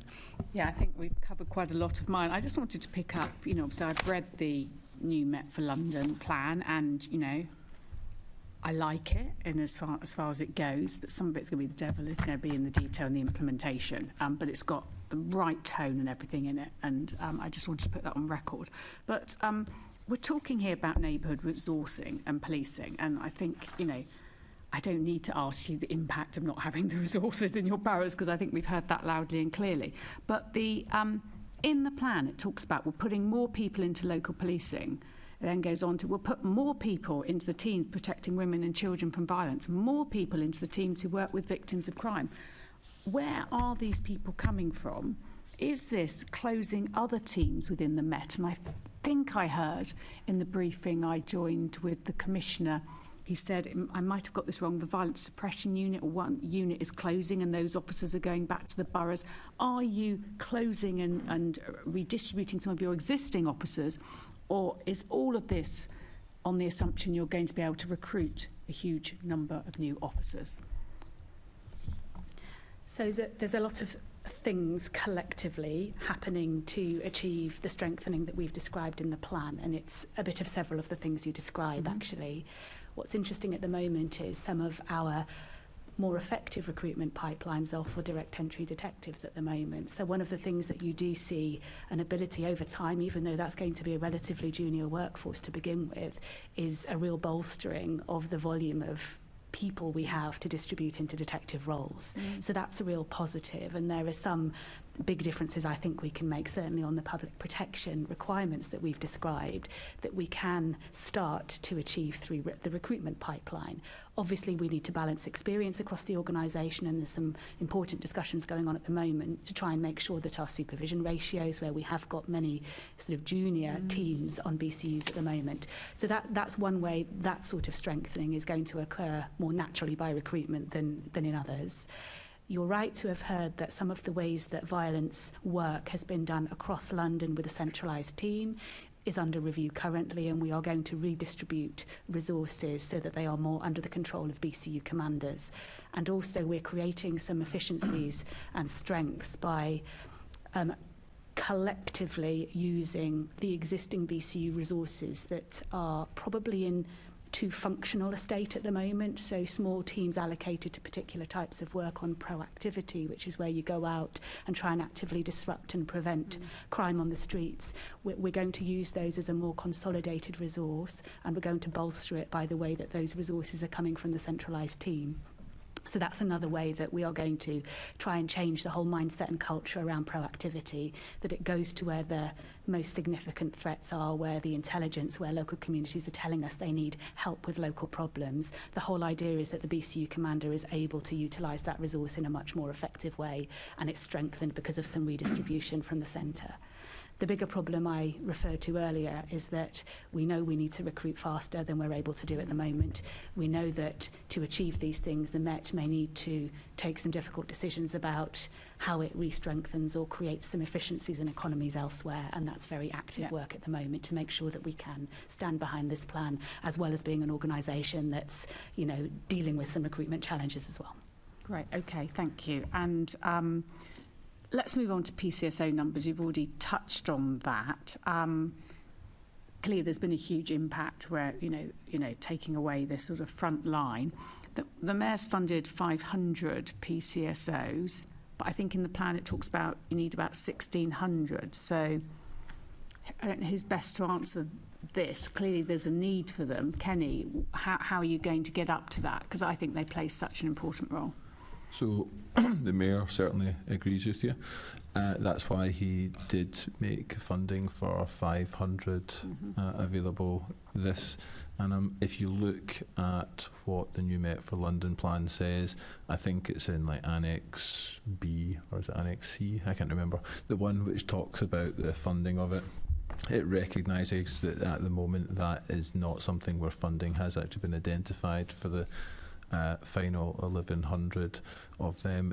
Those are obviously discussions which will need to be had in the run-up to future Met budget for next year and beyond, and clearly that may come from a mixture of government funding, mayoral funding, or reprioritisation within the Met at the moment, though I can't tell you exactly what the mix or whether that funding will be there, but we certainly support the principle behind bringing in PCSOs. We think they tend to be more locally based, more diverse, certainly less abstractions, and generally valued by local authorities, communities, and everybody that they work with, so very supportive. Good, and let's move on to the just the safer neighbourhood teams that you've got. So in these teams, you know, 2 ward officers, 1 PCSO in every ward. We've already heard from our borough guests. Let me just note it down about its capacity, very thin capacity really, in terms of that, particularly with abstractions and so on. Yet in the new Met plan, it states the Met will stop abstractions from neighbourhood teams by January next year, apart from in exceptional circumstances. Can you guarantee that? Because actually in the past we used to have a policy of no abstractions, which then got removed some years ago. Can you absolutely guarantee that? So that's one for the police. As you know, it's always difficult to give absolutely cast iron guarantees, but I can say that this is probably one of the most challenging issues we're trying to resolve at the moment, because it's clear, isn't it, that when response needs to work well and needs to keep enough responders working on the 999, wherever the Met is needing to make sure that that's fully resourced and achieving what it needs to achieve, we have to make decisions about how those resources are best kept doing what they're doing. And we know that in the past, sometimes to keep that going, whilst sometimes mobilising to the middle of the Met is also taking officers away from their local responsibilities. There's a balancing act to be done to keep response policing, mobilised policing to the centre, and neighbourhood policing all functioning in the right balance. And I don't think we've always got that right in the past.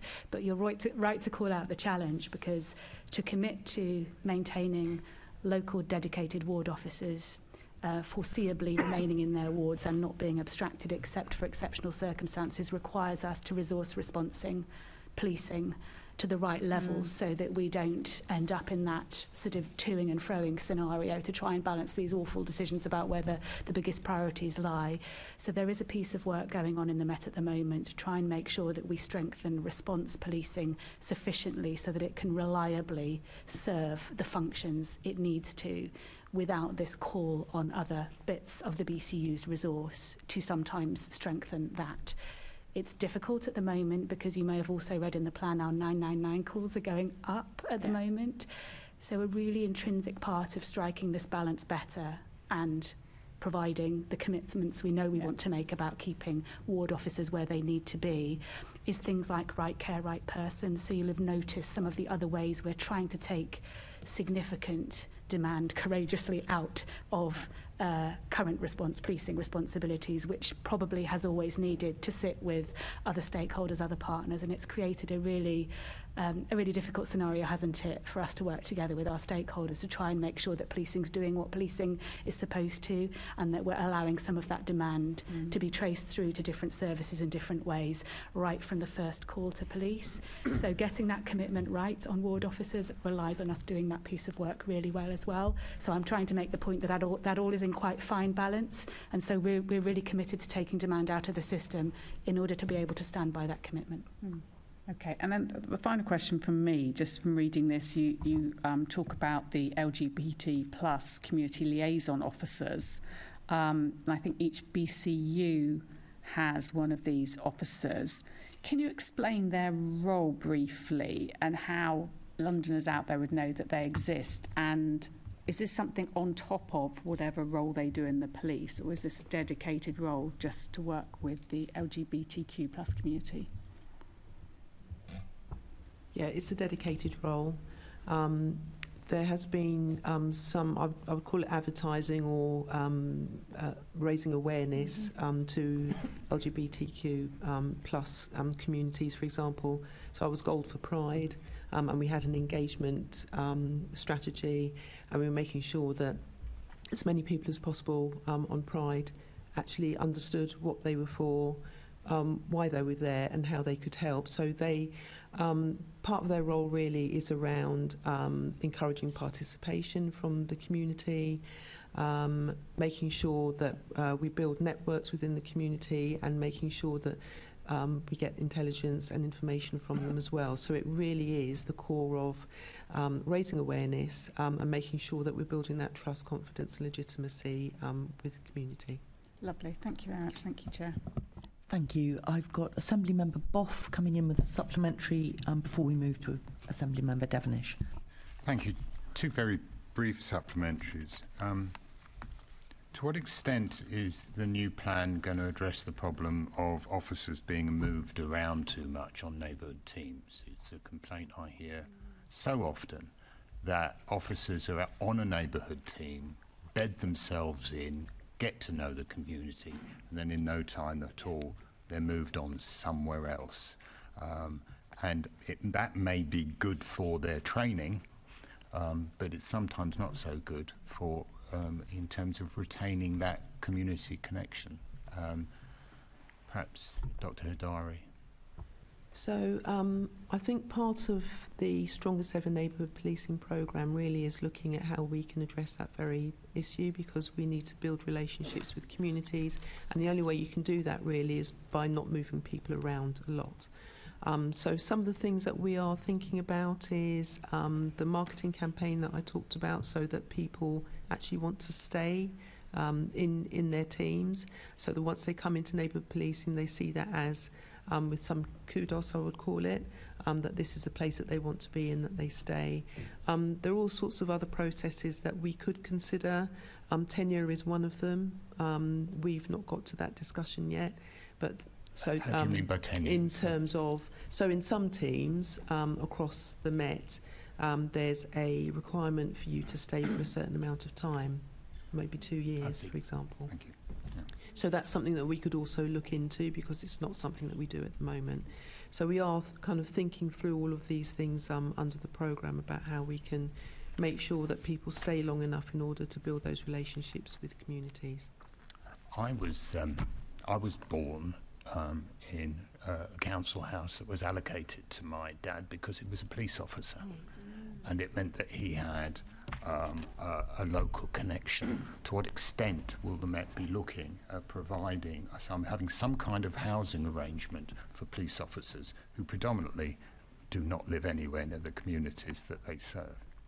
So it's my understanding that the Commissioner has been asked this very question, and I think that he said that it's not on the table at the moment, but it doesn't mean that it's not going to be in the future. Good. Did the local community round on the estate that I lived in no harm at all to have a police officer on that estate? And finally, wards are of varying sizes and densities, and they're decided in order to elect local councillors. Often that means, when they draw the boundaries, they divide communities and often bring together totally disparate communities into one ward. To what's, how does it make sense that we're basing policing priority? I can understand the accountability point, but actual police organisation, what sense does it make to base those on local government wards?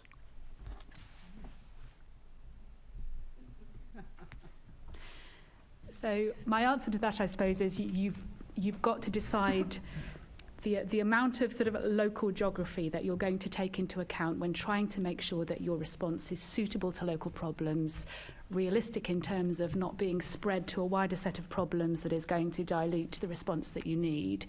And so I think whether it's convenient on all fronts or not in terms of some of the various issues that you might have in a single ward, I think there is a principle here that you have to make sure that you're providing suitably local sets of priorities that are identifiable and you can show what you're doing. I understand that, and just, I understand all that you want to be representative of the local community, you want to serve the communities, but wards don't do it, do they? And I'm trying to get and understand why it is that we seem to be so wedded to the idea that this arbitrary local government boundary is how we deliver service. As I say, I understand the accountability points, and how flexible are you going to be in the future to perhaps saying, well, it's not per ward, it's per area, the coverage is per area, or designed around an area rather than a ward, because I think it's bizarre that we do it. So at the moment, we are very committed to trying to make sure at a ward level we understand the policing requirement and the local concerns such that we can deliver local problem solving. But I don't think that means we're not committed to understanding where issues cross borders or where teams can work together. And neighbourhood policing is only one of the many ways that policing brings support and response to problems. So that's not the only way we're going to be dealing with policing issues. So I mean, Alison may want to add on that. Yeah, I'll come back to the innovation hubs that I talked about before. So one of the innovation hubs was actually based in an estate. We've had another that's been based on the street. So that's really hyper local stuff that's going on. And it also comes back to what you talked about people being served by officers and PCSOs who've been in the area for a long time. So, my experience when I go out and I speak to teams is that, yes, there are some things that are decided by ward, but actually, where you have some really, really good officers, we've got some great officers and PCSOs who understand, like the micro communities rather than ward-based. So, although priorities are set at ward level, there is a lot of work that goes on in the background to address really hyper-local activity and those problems. I'm pleased to hear that, because I'd love to do a survey sometime about how many Londoners know which ward they live in, because I think that figure would be quite low. And in my own case, just in my little patch, Barking south of the A13, there are 2 wards there. One estate has been split down the middle for the purposes of electing a local councillor. Makes no sense in terms of communities themselves. So as long as you can reassure me that the Met is always going to be sensitive to these issues, then I'm more content. But the chances are I'm probably going to bang on about it again for long after now. And I think it's fair to say that teams across wards actually talk to each other as well. So where you do have that split, I think it's fairly likely that the teams on either side are working together and talking about the problems that they can both kind of connect with those communities. So there's a more holistic idea of what's going on rather than they're doing their half of the estate and the other half of the estate. Thank you very much. I'm going to bring us on to Assembly Member Devonish, and we need to keep the pace up because we've got 2 more sections we want to get through after this. We finish this bit. Thank you, Chair. My first question is to the borough officers that are here today. Good morning. How important is it for local officers to be able to walk to their patch, in your views, please? I think it's hugely important. It's something when I did my induction into kind of working in Waltham Forest, spent time doing ride-alongs with neighbourhood teams, and it's something that people really came back to. They want to be on their spending all of their time on the patch, and if they're having to parade in one place, catch a bus or walk a long distance, that's time that they're not visibly present, where they're not connecting with local people and solving local problems. So I think it is really, really important. In fact, we did a piece of work with the Met Central Property team to map what it would mean for in Waltham Forest to be 20 minutes from for everyone's kind of beat to be 20 minutes away from from a police building. Where were the hot spots? Where were the cold spots? And there were a number in our borough, and actually there are areas which the local authority holds property in, and where there are one public estate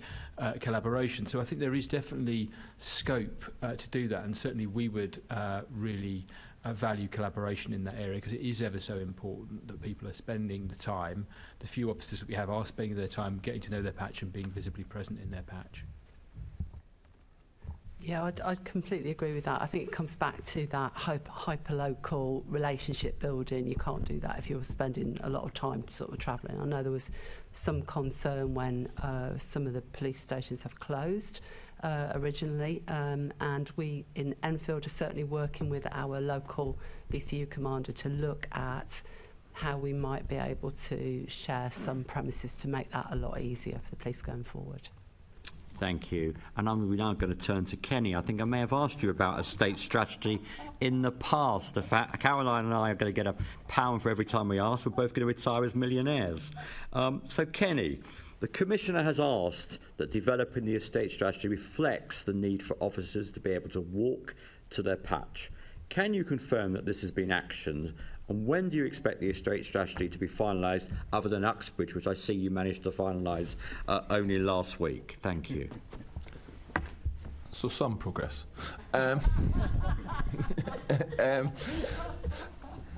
So I can confirm that certainly we have heard what the Commissioner and Deputy Commissioner have said about the need to take a fresh look at this. What Andrea and Dan have just said is a good part of the reason that this actually does require there to be a fresh look. And the estate strategy is I don't think you've actually asked me about it before. I think it's Diane Luchford. I have asked you about it before. Well, I'll give my standard response then, which is I believe this is being developed at the moment, and it will be published in due course. Well, you've had it in your in-tray, the Deputy Mayor's confirmed, since January 2022. You know, is there not anything you can add to when we are likely to actually see this? You know, I'm 55 this year, Kenny. You know, I'm running out of time. Spring chicken. I have nothing more, I'm afraid, that I can add at this stage on that.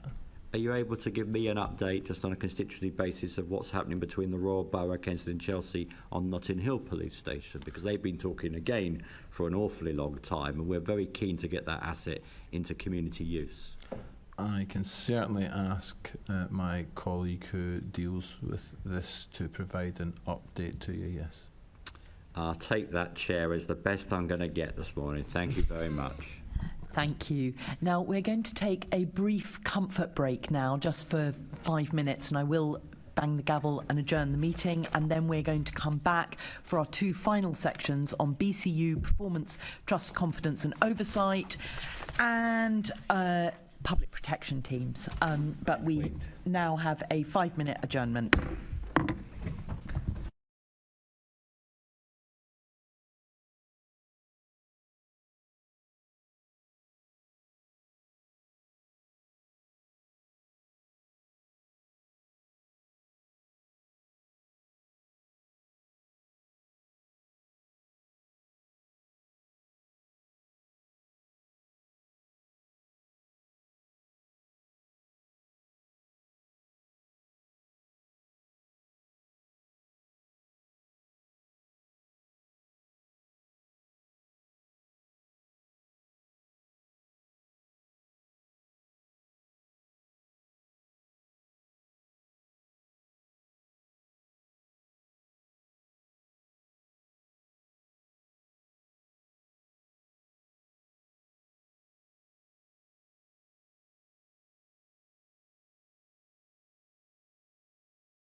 welcome back to the Police and Crime Committee. So our next section of questions are about BCU performance, trust and confidence and oversight. And I'm going to Assembly Member Clark to start. Thank you so much, Chair, and good morning to you all. We've spent quite a good deal of time this morning talking about BCUs and preventing neighbourhood crime and policing and building up those relationships with local communities. I'm just wondering, Alison, you said something interesting earlier about how neighbourhood policing can, sometimes not be all that it could be from the perspective of officers. But I'm just, in terms of antisocial behaviour, which I think it plagues bits of London more than others, and it can be very, very tricky. How effective do you feel BCUs are with preventing antisocial behaviour and I think correcting those behaviours as well? So I think performance around antisocial behaviour, preventing it and responding to it is variable across the Met. However, what we are doing at the moment is we're pulling out the good practice from the places that are doing really well and making sure that the other BCUs understand why that's worked and how they can adapt some of those practices. There's something for me which links into, I think it was Andrew who talked about those relationships that are built in communities. So I think the bit of work that we're doing around understanding how we can make neighbourhood policing the attractive place to be is going to make a difference, because if we can start building those relationships and build, it means that we will get the intelligence from communities about what's really happening and the stuff that we don't necessarily see. That's really, really important that we build those relationships in order to improve the quality of the intelligence that's coming in so that we can respond to that. So in summary, I think it's variable, but I think that we are making strides to improve the way in which we both respond and prevent antisocial behaviour. Just we had earlier conversations about kind of ward boundaries. One particular concern of mine is that, so you'll forgive me that I'm subbing today, but might be something you've talked about in previous meetings, but where we have BCUs that back onto each other, so let's take Kilburn, for example, 3 boroughs, 2 BCUs, and quite a lot of antisocial behaviour. How does that work with communication between the BCUs? So we do have actually a tasking process, which you may or may not be aware of. We've got a tasking process where information about antisocial behaviour and crime is shared.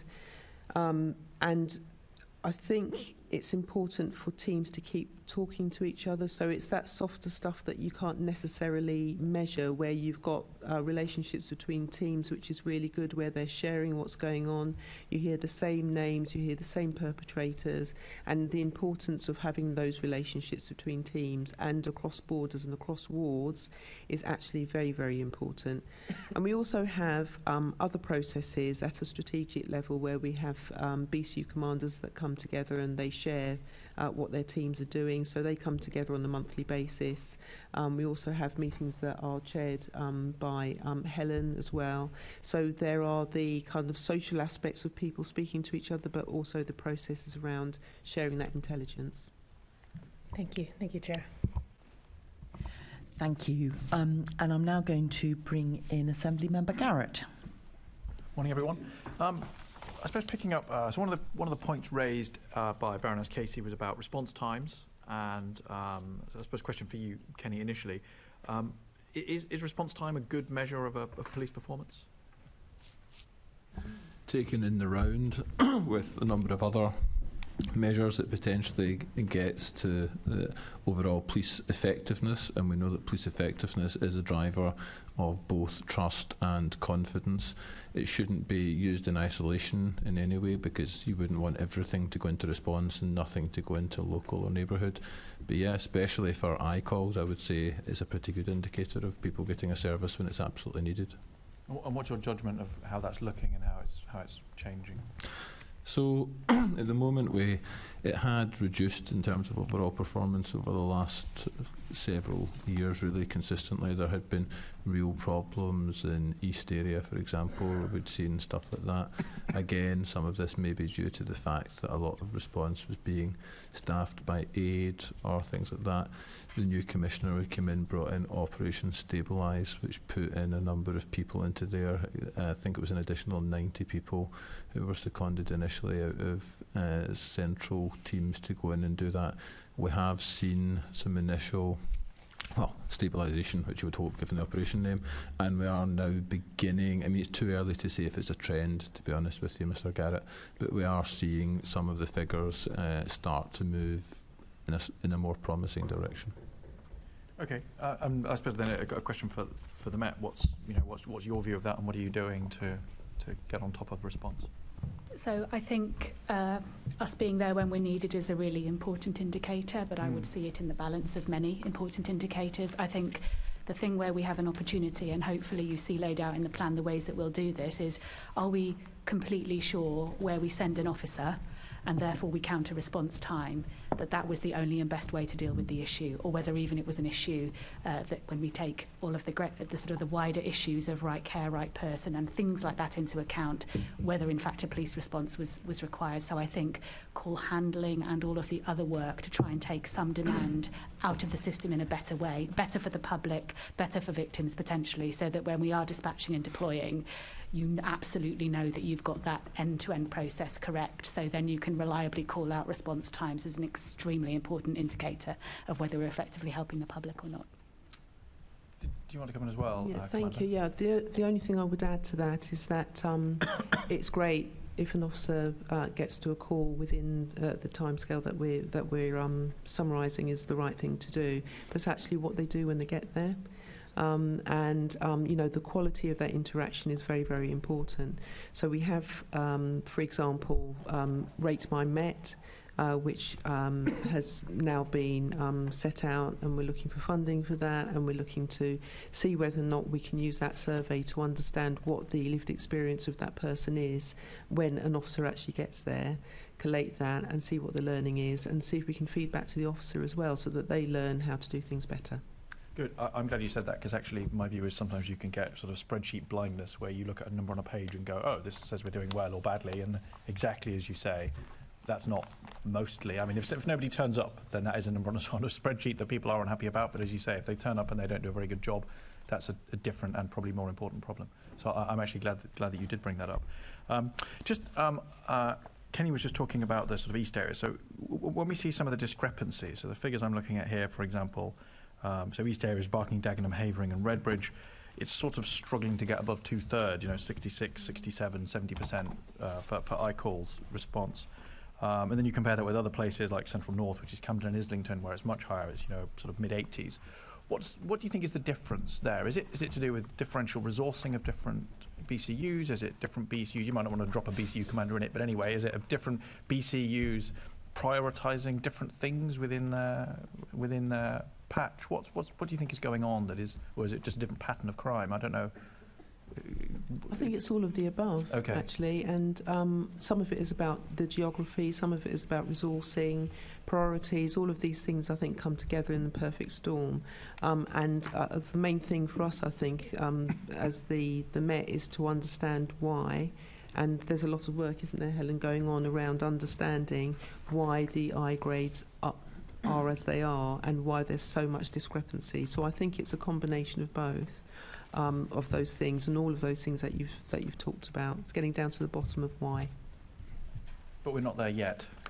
No, not yet there yet, but I think we'll be getting there. I don't know if Helen wants to add anything else, but... At the risk of breaking our lovely bubble of consensus, I would point out that East area has been poor. I've got 5 years worth of figures. It's been poor for 5 years, so I don't know how far we are from the bottom and what the journey time there looks like.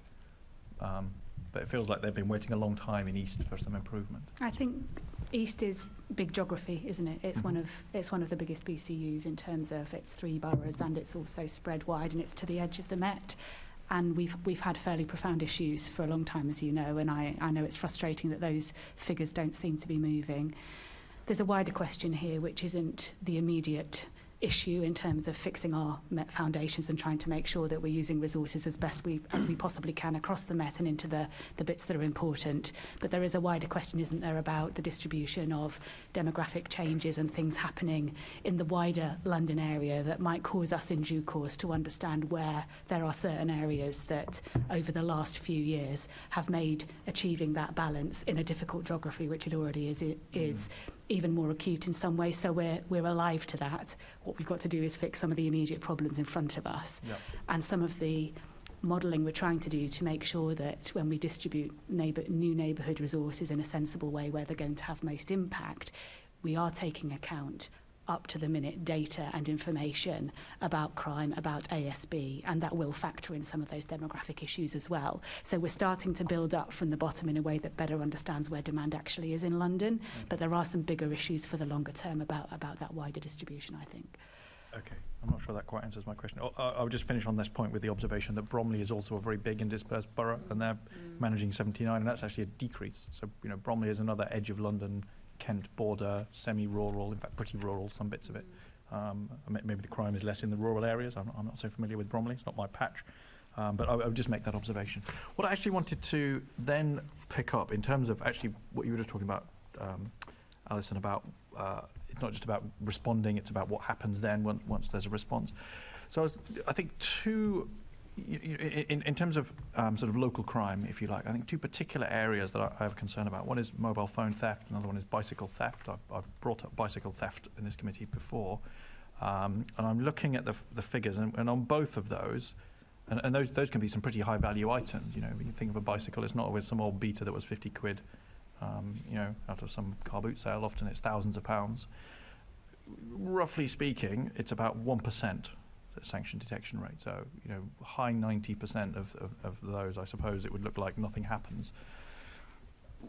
And what that starts to look like, I think, when we talk about trust and confidence, what that looks like is a sort of, you know, legalization of a thing that can be quite, I've had my bike stolen, my wife has her bike stolen. It's somewhere between traumatic and annoying, and it may seem low down the scale compared to some of the violent crime.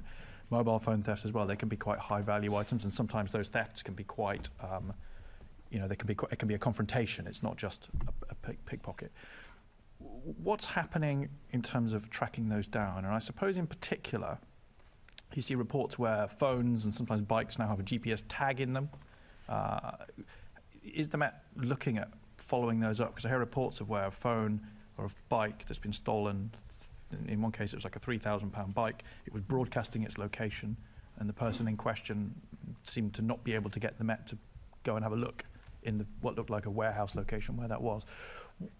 What are the obstacles from your point of view to doing what seems like the obvious thing to the members of the public's point of view? I don't know if that's a question for you, Alison, or Helen, whoever wants to jump in. I can start. I know that there have been lots of conversations with mobile phone providers to put back to them actually what can they do to help us.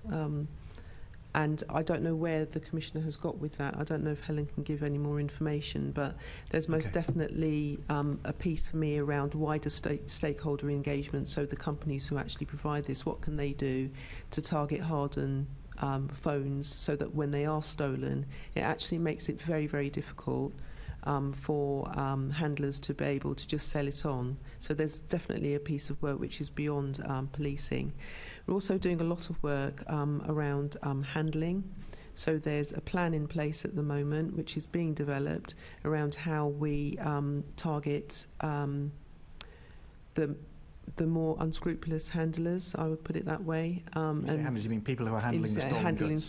Stolen goods. Yep. And there's a plan in place that is being developed at the moment to target harden that bit, so it makes it less likely that people will profit from handling mobile phones. So I don't know if Helen wants to add anything to that. Only to say that these are such volume issues with such difficulty achieving the detections we need to, that I agree second-hand markets and attacking those issues, which I think probably we have not had a sufficient focus on for a while, is one of the most important things, and working with industry on the prevention side. I mean, I'd like to push back a bit on that. So there's two obvious things that I know. One of them has been done in the past, I believe is not currently being done, which is where So when my wife's bike was stolen, it was actually recovered because the local police at that time were comparing lists of bikes reported stolen against lists of bikes turning up in pawn shops. In this case, it was a cash converters, I think. And they matched the two. They looked at the two. It was an unusual model of bike, and it turned out that it was actually her bike. So that's a sort of, bit of old-fashioned police work, you might say. I don't think that's still going on. I don't get the impression that particular task is still happening. So, at what point was it decided that wouldn't happen? Could it be decided that it would happen again? And secondly, again, on mobile phones, if they're broadcasting their GPS location, you understand to the member of the public that looks slightly perverse if the police say, oh, it's difficult for us to do something. So what is the difficulty in doing something? In turning up. I appreciate if it's taking you to a block of flats with 100 flats in, it's tricky. If it's taking you to some arches and it's maybe one of two arches, maybe it's less tricky, especially since there might be more than one bike in there. Is that something that local? I mean, it seems like a local policing priority. I think that people would want to know something can be done about.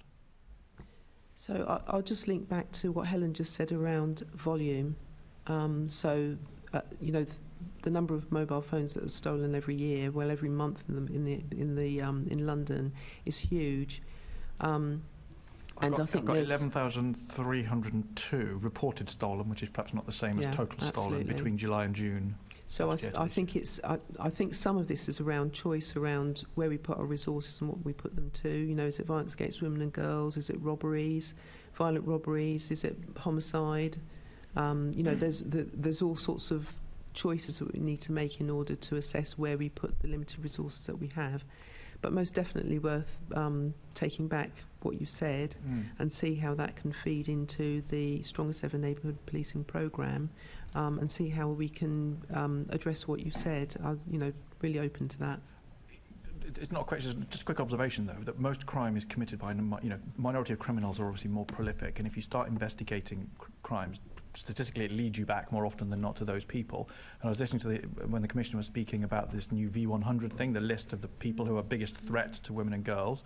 The first person on that list who's been picked up, actually been picked up not through violence, but through, was it property offence? So it was a different kind of offence.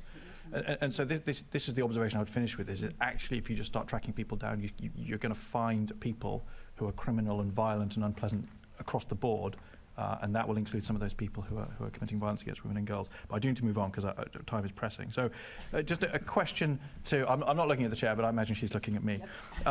Question to London councils. Do you think the Met is on the right track to increase trust in police? Perhaps we go Dan and then Andrea. Is the Met on the right track to tackle this sort of trust and confidence problem? So first of all, I think tackling the trust and confidence is the central challenge for policing kind of at the moment, because if you win that trust and confidence, people are more likely to report, you stick with investigations and play an active role in protecting themselves and their families and their community. So I think it's absolutely at the heart of it. And I think there's some really strong elements of the plan to restore trust and confidence. First of all, calling out the central importance of doing it. Recognising that trust and confidence is different in different communities, and emphasising the central importance of improving diversity in the plan at all levels is really, really important. I think there's been a huge emphasis in the turnaround plan around strengthening systems for rooting out corrupt and abusive officers, and in the new Met plan for London, a real emphasis on tackling violence against women and girls, because I think trust and confidence has been particularly low amongst female Londoners. So I think that's really, I think those are all really welcome elements, and I think have landed extremely well in local authorities. I do though think also that neighbourhood policing is going to be central in maintaining and enhancing levels of trust and confidence.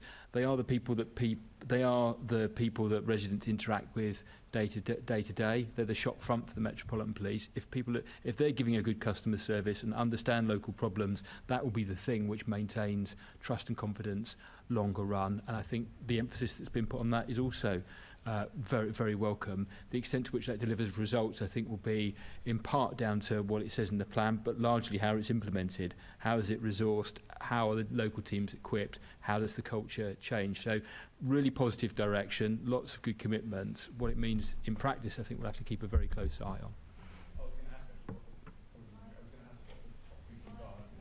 Apologies, I turned my mic off to cough. And please be mindful of the time, because we are really beginning to get behind. Thank you, Chair. I'm being mindful. I was actually being so mindful that I was just about to say that I think my next question was going to be, what are the top 3 things? I think you have probably answered that.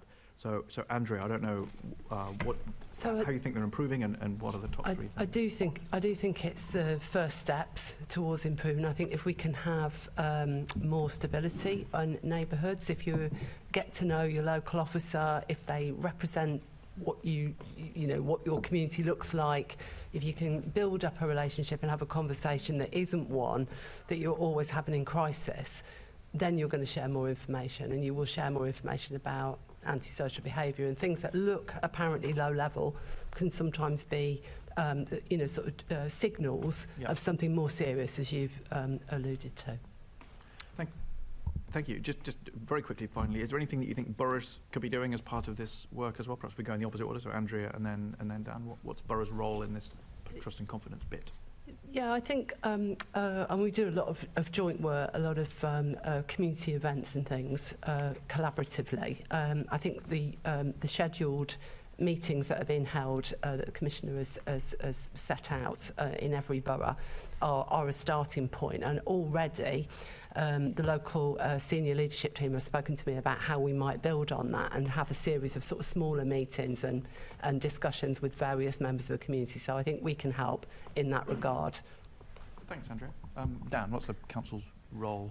Yeah, so I think there's trust and confidence is very low in Waltham Forest. It's amongst the lowest in London. So it's something that we're taking kind of really seriously, and we think we have got a role to play. So we have already been doing a lot of work around using our communications channels. We put newspapers through every door. We put emails out every week. Our communications channels are trusted. Actually, how do we give the police the access to that so that the contact details of the dedicated ward officers are available, so that the strong work is communicated and the value of neighbourhood policing is showcased. Quite a lot of work done in that setting. Equally, I think that there's much more that we can do, and I mentioned earlier in response to a question the Citizens' Assembly that we're establishing, and that will play a central role enabling us to get to the bottom of why trust and confidence is so low and why it's so low in communities, and to have a conversation with people about how it could look differently. Because I think we need to strike the right balance between kind of doing and listening. And actually co-authoring, and that's the kind of trail we're trying to blaze in Waltham Forest, and I think that would be a really important thing to do. I think so. That sounds quite interesting. I'd be interested to hear what the results of that are. Thanks, Dan. Thanks, everyone. Thank you, Chair. Thank you. Now, before we move to Assembly Member Moema, very briefly, Assembly Member Ahmed has a follow-up. Thank you, Chair, and I will be brief. To our Met colleagues, I was very pleased to see the commitments made to the increase of diversity for Black, Asian and minority ethnic officers and for female officers. And quite rightly so, given that these were major issues that the Casey review picked up. Casey also picked up the issue of homophobia, both within the Met, towards officers and towards public. Now, there is nothing within the new plan that specifically talks about the recruitment and retention of LGBTQ plus officers. Could you tell us what the plan is, please? And also, what are you doing to monitor numbers? Thank you. So just like many protected characteristics and groups within the Met, that group, the LGBT plus group of colleagues, is an extremely important part of our plan in terms of demonstrably reducing internal homophobia, which has been called out by Baroness Casey, and you'll have heard the Commissioner in his open letter apologise to the public in relation to the Met's history of treatment of LGBT plus communities. So I do want to reassure you that it's critically important, and whilst you may not see some of that called out as sufficiently as you would like in the plan, it's definitely there. And as we've described, this plan lays out how we want to work. It doesn't get us all the way there in terms of delivering real sustained change in terms of internal culture. So please feel reassured that this is important. I don't have the data in terms of the amount the amount of LGBT plus colleagues that we have currently and any ambitions around recruitment. Indeed, I think that's very difficult data to collect, as you know. So I don't want to have any misunderstanding around expectation here, because one of the things we must try and do internally, and it will be part of our cultural work, is to make sure when we encourage officers to self-declare that we know that they have the confidence to do it, because at the moment we know that many people may feel reluctant to declare in the way that we would then be able to use the data more reliably to understand. So I think we need to go absolutely back to basics in terms of understanding some of our own data and then very demonstrably showing improvement. Chair, I wonder if we could have something, a letter from the Met in relation to this, because it is something that has been, you know, Casey absolutely highlighted this as an issue. And whilst you know, thank you very much for your reassurances, I was a little disappointed not to see this issue that Casey had highlighted to, you know, not being brought out within the new plan. And you've said that you don't have the detail. I wonder if we could have the detail in writing in terms of what the plan is, please. I'm sure we can pick that up in terms of follow-up after this meeting. So, thank you, Chair. Thank you. Assembly Member Muammer.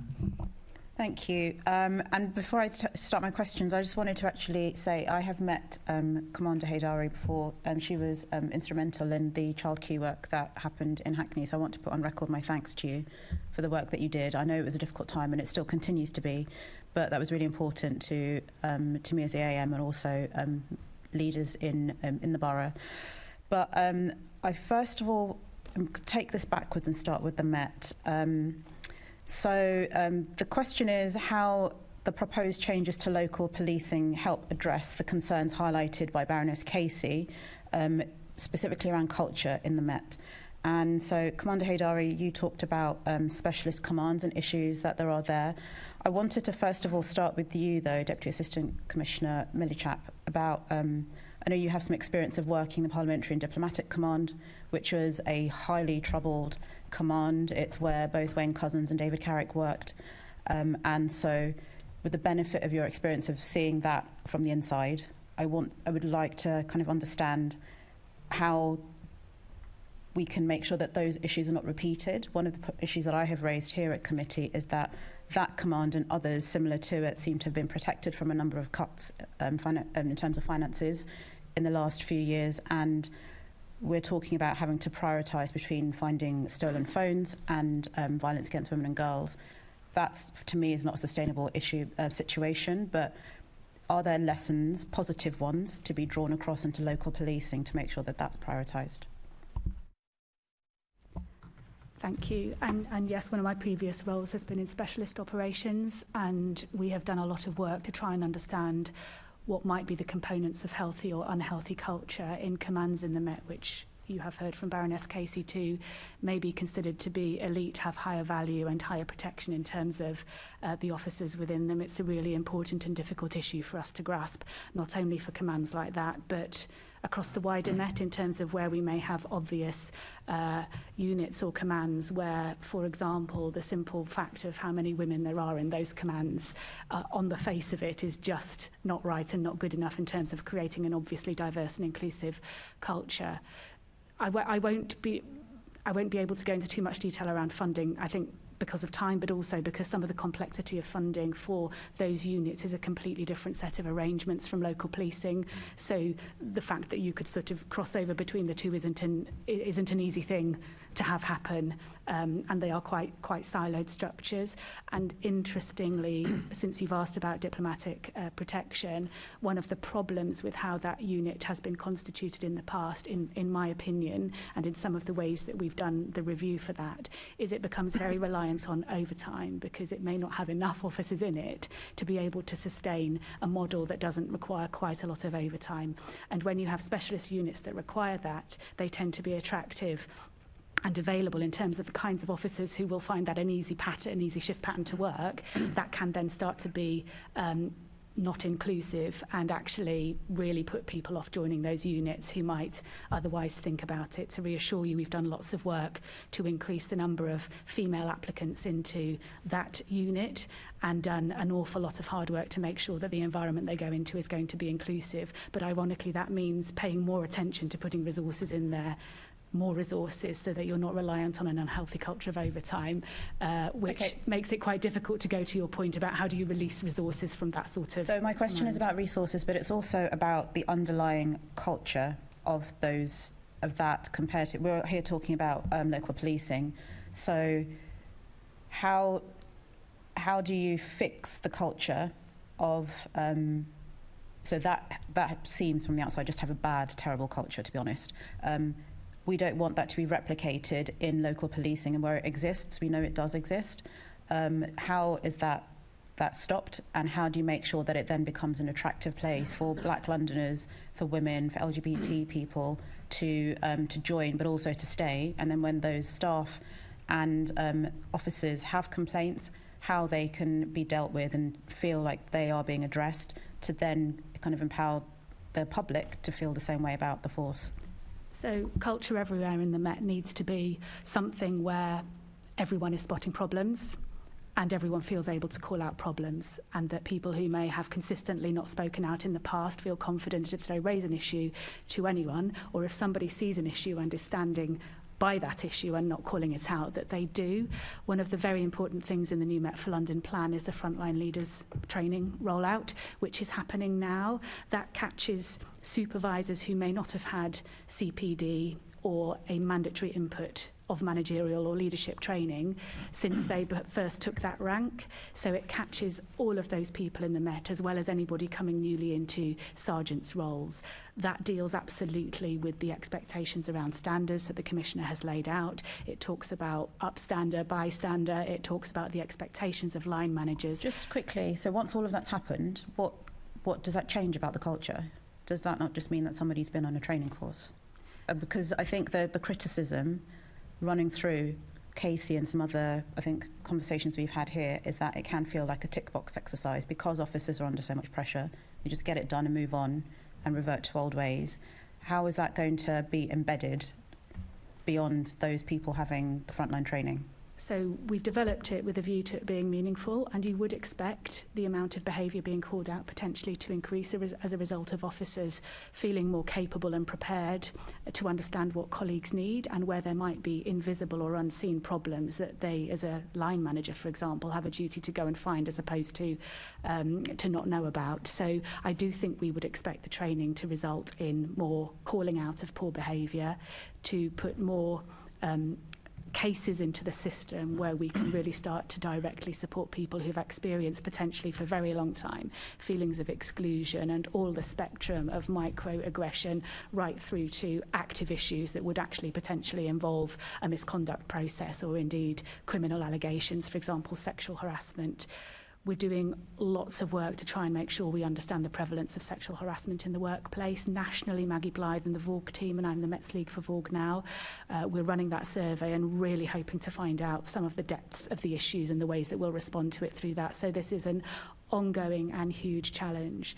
We could spend literally hours talking about this. I, for one, know that some of the ways that we create our shift patterns and some of the ways that we write our adverts for specialist units, and that could include some of the bits of local policing we're talking about. How do we make sure that they're properly accessible and that actually we're not disqualifying people, or people don't even think that they're welcome to apply for those jobs because it's a typically high status elite job that only a certain type of experience or a certain type of background may allow you to even hope to achieve. So trying to take out the biases from some of those processes and really spotting where the disproportionality in terms of female representation is, for example, in a BCU.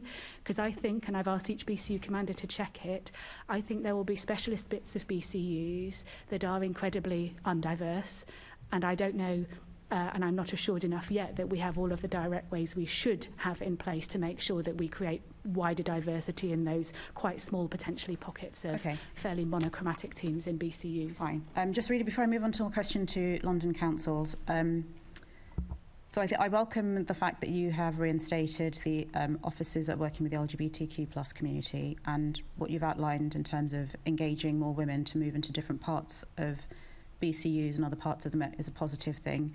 I wouldn't say I'm disappointed. I think it remains to be seen how committed equally the Met are to dealing with racism within its ranks. Whether that's to other officers or whether that's to members of the public and the way that it engages. And I think that's something which, from my perspective, reading this and the turnaround plan, it felt like there was the lack of direct acknowledgement of it is a real issue. I know that this is a forward-looking plan where we're looking at how things can change, but it's very difficult to see how the Met can change things without acknowledging some very, very fundamental failings in the past that it has made. Before people will engage, whether it's to become officers or whether it's to report crimes or whether it's to have mistrust of the police. So I would really want to see that better fleshed out as this moves forward, along with the timelines that are set out in the plan, to see when that is going to be reported, that is either a positive trajectory or hopefully fixed at some point. I don't think that will come, but there doesn't seem to be an equal parity and analysis of how that is going to be resolved right now. But if I could just quickly move to my questions to, well, actually one question, I think I've covered most, to London councils and to you, Kenny. Do you agree with Baroness Casey that the Met needs to be more accountable to Londoners, and what do you think is needed to achieve this? So perhaps we'll start with Andrea and then Dan and then Kenny. Thank you. So locally in Enfield, excuse me, I've already started to have some conversations about how that might work. So we've got quite a robust crime scrutiny panel that is run by Enfield Council. And there, of course, there are safer neighbourhoods boards, there are various local meetings. Now, I think the ambition is to make those meetings more inclusive, more representative of the neighbourhoods in which they sit. And I think we can help with the sort of holding our police colleagues accountable for the performance in certain areas, and equally, of course, local authorities have got a part to play in delivering those community safety priorities. So I think there's some quite interesting layers of accountability that we can be involved in as local authorities. So I think Baroness Casey's right to call it out as an area to look at. I mean, obviously there are a number of mechanisms for the Met to be held to account by local residents, and we've talked a bit about Safer Neighbourhoods panels and Safer Neighbourhoods boards. I think it's fair to say that they are kind of mixed in terms of their effectiveness. Some of them kind of more representative than others, some more functional, more effective than others. Obviously, there are independent advisory groups in Waltham Forest. I'm sure in many other areas you've got police encounter panels where actually communities can look at the body-worn video coverage, look back through the eyes of the officers and challenge that, which I think is very, very welcome. So there are some really strong ingredients to local accountability, but I think there's an opportunity to look again at the system and the full spread of things the Met's held accountable for, and the mechanisms for holding it to account. And that's part of the purpose of the Citizens' Assembly that we're looking at, is to how would it look if it worked, and to kind of build a sustainable kind of resident-led set of mechanisms. I think the question about accountability that Baroness Casey called out around accountability, though, was not just about accountability to residents. It was also about accountability to councils, and that's a really interesting question, because our scrutiny committee is blessed with really strong, actually, police engagement with it, but its role is really to hold us as a council to account for the way we work and the way we scrutinise the police. It's not set up to directly hold the police to account for performance kind of locally. In the interim, we're looking at using the regular bilaterals between our leader and the borough commander to have a quarterly kind of performance session, looking at a range of metrics, including crime prevalence, sanction detection rate, trust and confidence, and a range of legitimacy measures around like diversity and the effectiveness, and how the kind of discipline system is being applied. But I think there's plenty of scope for us to look at how that can be as effective as it can be, and quite interested in the mechanisms that are being placed by in Enfield around kind of the strengthening that scrutiny, because I think it is so important for our residents in Waltham Forest. It's consistently the number one concern, and people say that a sense of safety has a big impact on their lives. So it's right for locally elected representatives who want to hold the borough commander to account, and having the right mechanisms and the right transparency is really, really important. Some of that data is publicly available, some of it's not, and so kind of working together to kind of facilitate that scrutiny is really important. It was great to see the Commissioner kind of accept the need for that in the Met Plan, and actually locally there's been real receptiveness from our borough commander to work in that way, in part because I think we have a shared interest and a shared kind of mission to tackle to prevent crime and to protect the public. Okay, thank you. And Kenny, do you want to briefly comment as well? I won't repeat what Andrea or Dan has said there. I would just sort of say, in terms of accountability, the Mayor is setting up the London Policing Board, which will be a very public forum where the Mayor is obviously the individual with the single largest elected mandate in the country, so he will be able to represent Londoners. And then you will be aware, Senator Moema, of the work that we are doing, for example, in Hackney at the moment. It was the Met, I believe you were there last, was it Wednesday, Tuesday? I was sadly poorly. I did speak to the Borough Commander in the morning, but I missed the evening session. Oh, apologies. And then also, I think there's another thing, rather than just those oversight things, which goes back to Londoners who aren't necessarily doing that, just about being as transparent as possible so that all Londoners can see the data, understand the decisions, so that they're explained fully, so that Londoners as a whole have an understanding. Because I don't think accountability needs to just be about Londoners per se getting in and asking the Met questions. I think accountability can come from the Metropolitan Police itself by proactively explaining where they've been in certain things and making data available, making information available, so that people don't have to ask the questions in the first place. And then my final question, which will be brief, Chair. Kenny has mentioned the London Policing Board, and this is a question for police colleagues and the local authorities. And I want to ask you what added benefit you think this will bring to oversight of the Met and the delivery of local policing and accountability to London. So perhaps we'll start with Helen and Alison and then move on. So, as the Commissioner has said, profoundly, as the basis for the new plan for London is restoring policing by consent and fixing our foundations, creating a better culture, and community crime fighting are the three pillars for helping us start to show that we mean that, and these are the ways that we think we should be configured to best achieve that. So if a critical part of that is this board, and that helps us demonstrate unequivocally that commitment to restoring policing by consent and effectively achieving accountability and engagement, that we all accept the diagnosis of Baroness Casey about that. It's really important. I'm not extremely close to the work that's being done to set it up, but that's my view of anything that we've talked about that starts to expose policing and policing decision making to all of the input and voices that it needs to do. And I think that can happen once at the centre in some ways, and I think it can happen in a multitude of ways locally as well. Really pleased to hear that borough commanders are working, BCU commanders are working independently on what that might look like locally, and we need to be clear from the centre, sufficiently flexible to allow that local footprint on what works, but also sufficiently robust about have we achieved what we've set out to do in terms of restoring legitimacy and a sense of trust and confidence in the fact that we do still police by consent. Yeah, the only other thing I would say is the scrutiny, I think, will be very valuable, but it's also about support. So what can the board do to support policing to achieve what we want to achieve under the strategy?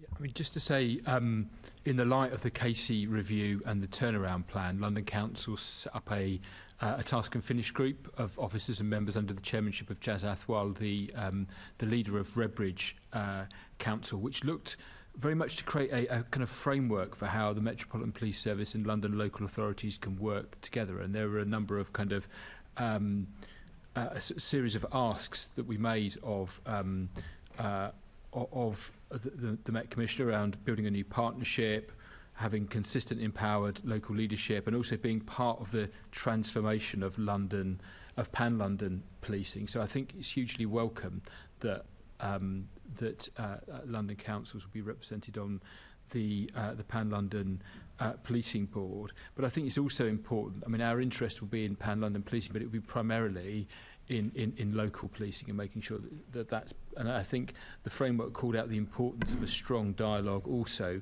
with the leaders, to whom are with us today, who are really kind of responsible for driving the quality and impact of local policing and residents' experience, and equally called out the importance of being able to escalate issues to them. And I think the response from the Commissioner to that kind of that set of asks was really encouraging, actually. So we do think it's important, but we don't think it's the only way in which we want to have a dialogue with the Met as London councils.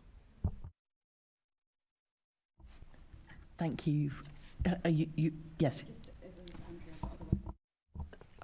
Thank you. I was just going to say that I think the London Policing Board is going to be of interest locally, because it will, if anything, gives that example of a high standard, doesn't it, that you would want to see replicated at lower level. And perhaps we'll get more consistency as a result. So, yeah, looking forward to it. Thank you. Thank you, Assemblymember Moama and everyone. Oh, Alison, did you want to... Sorry, if I may, can I just come back on something you said earlier on, which is about the race aspect in the plan? Yes, I would agree that doesn't, the explicit mention of it is not in the plan, but actually there's a lot of work going on in the background, and I'll give you a couple of examples. So I'm heading up the Strongest Ever Neighbourhood Policing programme at the moment. I have someone called Jeff Booth, who you may or may not know, who's heading up the London Race Action Plan, and he sits on my programme board to ensure that as the programme goes through, there is that synergy across how those two things, what are we achieving within neighbourhood policing and making it stronger to actually meet the needs of black communities. So there's that aspect. There has been an engagement fund as well to support surge funding around activities specifically targeted at meeting the needs of black communities. And the other thing is that it's the internal communities as well which are really important. So things like listening circles, Black Police Association, the Black Police Network Strand, they have an amazing listening circle every single week. And it's that support from senior officers that is helping that to grow, and then they can feel as if their voices are really heard. So we're definitely not where we need to be, but I just wanted to reassure you that although it's not explicit, there are things going on in the background to support that agenda. Okay, thank you very much. Thank you for that. Thank you. So we're now moving to our final section. Now, I'm aware, Helen and Alison, that you are very keen to get away, but I just hope we can ask you a couple of questions about public protection, because it is such an important part of the whole trust and confidence piece. Would that be okay? That's fine, and it's not that we want to get away from this panel. We're going to see the BCU commander in the West, and we know that that's an important thing to do, that you'd understand. But we're happy to finish the excellent. Thank you very much for your understanding. So, in terms of the public protection teams, the new Met for London plan states that the Met will reset its approach to public protection, put an extra 500 people into specialist teams, and specifically develop a new operating model. So, what does this new operating model look like exactly? So it's still in design, and we expect to see some of the results of that design work towards the end of the year.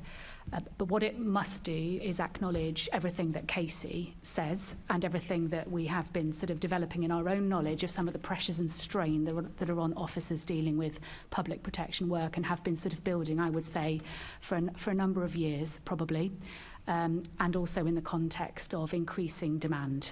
there is a lot of new demand coming into public protection work as well, which we acknowledge. So even though the final design isn't there yet, what it must do is sufficiently re-specialise the resources that are put to all of the really important subsets of work underneath public protection. And I know VORG and public protection are a little bit coterminous, not completely. All of that is basically in the mix here in terms of making sure that we're delivering a more effective response. So domestic abuse, stalking and harassment, child protection, child exploitation, both criminal and sexual, and of course rape. So all of those very important specialisms are part of what the new remodelling needs to make sure is resourced effectively, both in terms of the numbers, so the basic capacity and caseload. So there's work to do to understand what resource matches the right type of caseload, but also the capability, so making sure that we're boosting our training, that we're working nationally with the colleges we are at the moment to influence the SIDIP training, which is one of the specialist sexual offence type training courses, and understanding which proportion of the workforce in public protection require those levels of accreditation and then meeting them. So all of that taken together is what will come out of that modelling work and design work. But we already do know that we've got the commitment of growth posts, as you mentioned, and we're going to try and manifest those as quickly as possible to create direct support now to the teams now, notwithstanding that modelling could take us to a slightly different set of decisions around how you effectively achieve re-specialisation. I don't think that necessarily means re-centralisation. I think re-specialisation is the prize to make sure that the right officers with the right skills are investigating those crimes.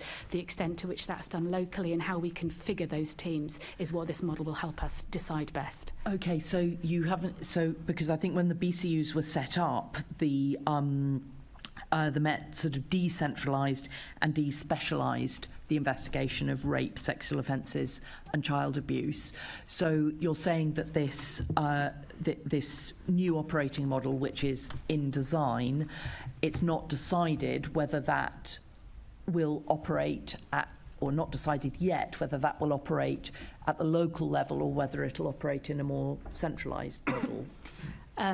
That's right, but I would want to emphasise that I think however we provide governance and leadership over that work and however we specialise it, the localism of that work is extremely important. Yep. So the ways that child protection teams work in partnership locally, the ways that MASHs work, there's all sorts of ways that however you lead that work and whether you put some centralisation potentially around some of the management, I do think that working locally is going to end up being a critical component within public protection, which is a wide spectrum of issues, not all of which require exactly the same sort of specialist response, but it all should be seen as specialist. May take us into some slightly different decision making, but I think it's too early really to say where that will land. Okay, and do you have a sense of when that will land? The target operating model, I think, is expecting to deliver a design that we agree is the right high-level design by the end of the year, and maybe even a little before that. Great. Well, we will definitely look out for that operating model and make sure that we're and keep an eye out on exactly where you land with those decisions. Just very briefly just to get a view from the council representatives, do you think the Met was right to try out decentralising and despecialising the investigation of rape, sexual offences and child abuse? So do you think the attempt to make it more local was worth trying, or do you what's your opinion on where you would hope the new operating model would land? Thank you. Yes, I think it was right to try it out. I think that possibly that's one area that, if it remains local, would be perhaps BCU level rather than borough level. Might make sense. I'm not sure. I think that locally we've started to see some improvements in terms of sanction detections, which is encouraging for some of those cases. And of course, it makes up a huge percentage of total crime. In Enfield, I think we're looking at about 40% sort of violence against women and girls type offences. So really critical, yeah. Thank you. And Dan? So wherever it sits, kind of centrally driven or locally driven, I think it's inherently a safeguarding and public protection are inherently a multi-agency kind of activity. So as well as thinking about the Met capability and strength, it is worth thinking about how that docks into wider structures, and that would be worth looking at. I think it's really positive to see the emphasis on strengthening the public protection teams quickly. I'm also mindful of what Alison and Helen have been saying about recruitment happening in other areas, and one thing we ought to kind of be really mindful of is not kind of staffing those up so quickly that we denude the neighbourhood policing or the violence suppression team. I think that's something we kind of might just want to kind of ensure we guard against. Thank you, and I think it's something that's coming through loud and clear is the sort of the partnership working, and the Met not being an island and working in collaboration with different organisations. That's come through loud and clear throughout this morning. Sorry, Helen, you wanted to come back. May I just add, yes, and to provide a little bit of reassurance, some of these resources are different types of resources, and as I explained earlier, some of the new and brilliant detectives coming into the organisation would naturally flow into investigative work and wouldn't necessarily be a competing resource for how we strengthen neighbourhoods. So I think compartmentalising some of the resource requirement and where it's best fitting is important for us to do, because I don't think strengthening public protection is necessarily going to denude local policing resources. I think something I should have said in my previous answer was this isn't about what's convenient for the Met. I think in terms of how we configure our public protection, our strengthened public protection, it must be about putting the victim first. And it's a mindset change we need to achieve, and I hope is clear from the plan. We need to start looking at what is going to deliver the best possible service for a victim end to end, and we must configure our resource against that requirement the best it can possibly be. And that doesn't just apply to public protection offences, it applies to everything from the theft of pedal cycle to how we deal with communities on a number of fronts. So I just wanted to emphasise that part of the plan is making sure that we put victims first. And you'll see the child plan is child first, and that causes us to think a little differently about how we configure our resources. That's the next point I was going to come to in my sort of final piece of questioning, which is about children and keeping children safe. And the Commissioner has said that, for instance, strip search of children with intimate parts exposed is a power that has been misused and overused. And it's welcome that the Commissioner has said that, and I see that you have already halved the number of more thorough searches with intimate parts exposed, but we are talking about strip searching children, and so it's I think I think there's sort of two pieces to this. There is, Baroness Casey said that the Met is still not gripping child protection, but do you see that it is possible for you within the Met to actually get to a point where you don't need to strip search children? I mean, it is such an invasive process, and you have wands for detecting knives. It's actually that the talking to young people who have experienced strip search and the sort of degrading, the awful experience that it is. And Alison, I gather you were working on the Child Q case, so you will have absolute direct experience of supporting a child who has experienced being searched. Yes, can you say anything more about that?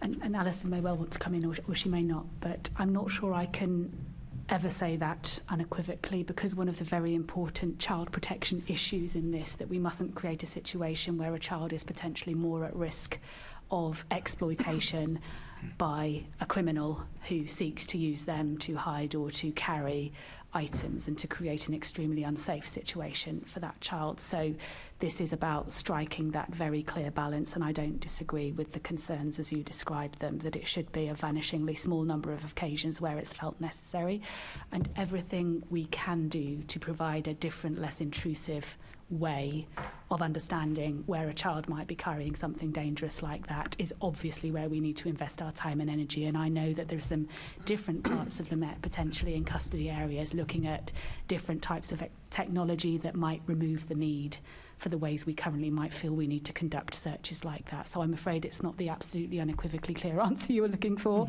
on never a need, but I think we need to work really hard towards trying to get to that point, and some of it is about not creating further risk of exploitation. Thank you. Alison. The only other thing I would add to that is that I think to amplify the work around putting the full weight of the law on people who use children for what is essentially modern-day slavery is the way we need to go. And I know that there's some really good work going on in specialist crime around that. So we need to make it so that people know that if they do what they're doing to children, exploiting them, and actually it is a method of abusing children, that they know that with the community intelligence that we can get in to actually understand that this is going on, when we do respond, the whole criminal justice system, not just the police, but bringing in the CPS and other stakeholders to make sure that people are actually really punished for the work that they're doing against children. So we need to make sure that we continue to amplify that work. Thank you. Thank you. Could I just turn to the local authority representatives? Do you want to add anything about your perception of the grip that the Met has on child protection, and also how that's affecting your local partnership work to protect some of the most vulnerable children in London? So we have our Youth Justice Service, as with others, has a management board, and the police representatives that attend there are really engaged with us around adopting child first. So it's good to see that it's reflected so loudly in the new Met plan. I think things like diverting young people from the criminal justice service wherever possible, making sure that the justice system is swift and not unduly delayed, another key factor. And of course we've touched on the modern slavery. So I think yes, it's welcome. It's early days, but I think it's definitely welcome. And we've also worked very closely with police colleagues through our child safeguarding processes in order to look at how we work differently around tackling young people who've been exploited and groomed into sort of street gangs. So very welcome. Thank you. And Dan? It's a similar picture than Enfield, so I won't repeat what Andrew said. Thank you. Kenny, did you want to come in on this point very briefly? So all I would say is I agree with what DSA and Millichap said about the fact that it's probably unlikely you'll ever get to a case where you can rule it out entirely. But equally, what I would say, what we certainly welcome from the Mayor's side in the new plan is the recognition that just because you can use a power doesn't mean you should use the power. Yeah. And I think that's a really important recognition from the Met. I think the wording is that we recognise the personal impact, so we'll only use a tactic where the gravity of the crime under investigation or the risk of harm to the child outweighs that impact. For example, you might talk about, well, are you searching for drugs? And I think we would all agree there's therefore a difference between are you actually searching for a small bit of cannabis versus are you searching for several wraps of heroin or crack cocaine or something.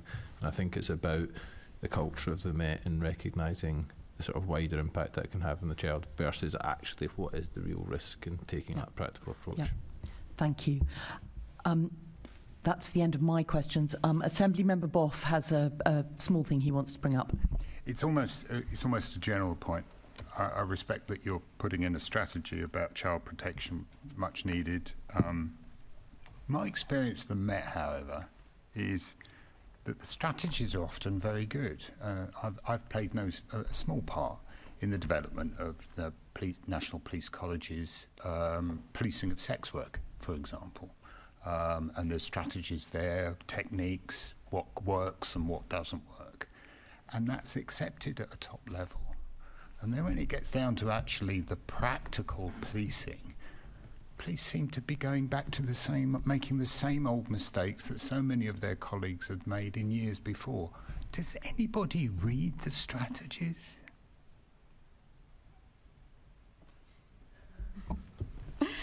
Well, we'd have to ask to know for sure, but I'm fairly optimistic and confident that the care that's gone into this to write it in a language that makes sense, not only to people who are reading it, very important sort of people out in communities and stakeholders, but so that it means something to Met officers and staff as well. I think it does read a little differently than some of the things I've seen in the past. I think it's written simply. My job, Alison's job, all of our jobs as senior leaders is to bring it to life with our staff so that everything we mean in this is meant at every level and in every corner of the Met. Some of those challenges in some places are maybe bigger than others, but I have so much confidence in the wonderful new recruits we're bringing in at the moment, and they're bringing in a slightly different culture, I think.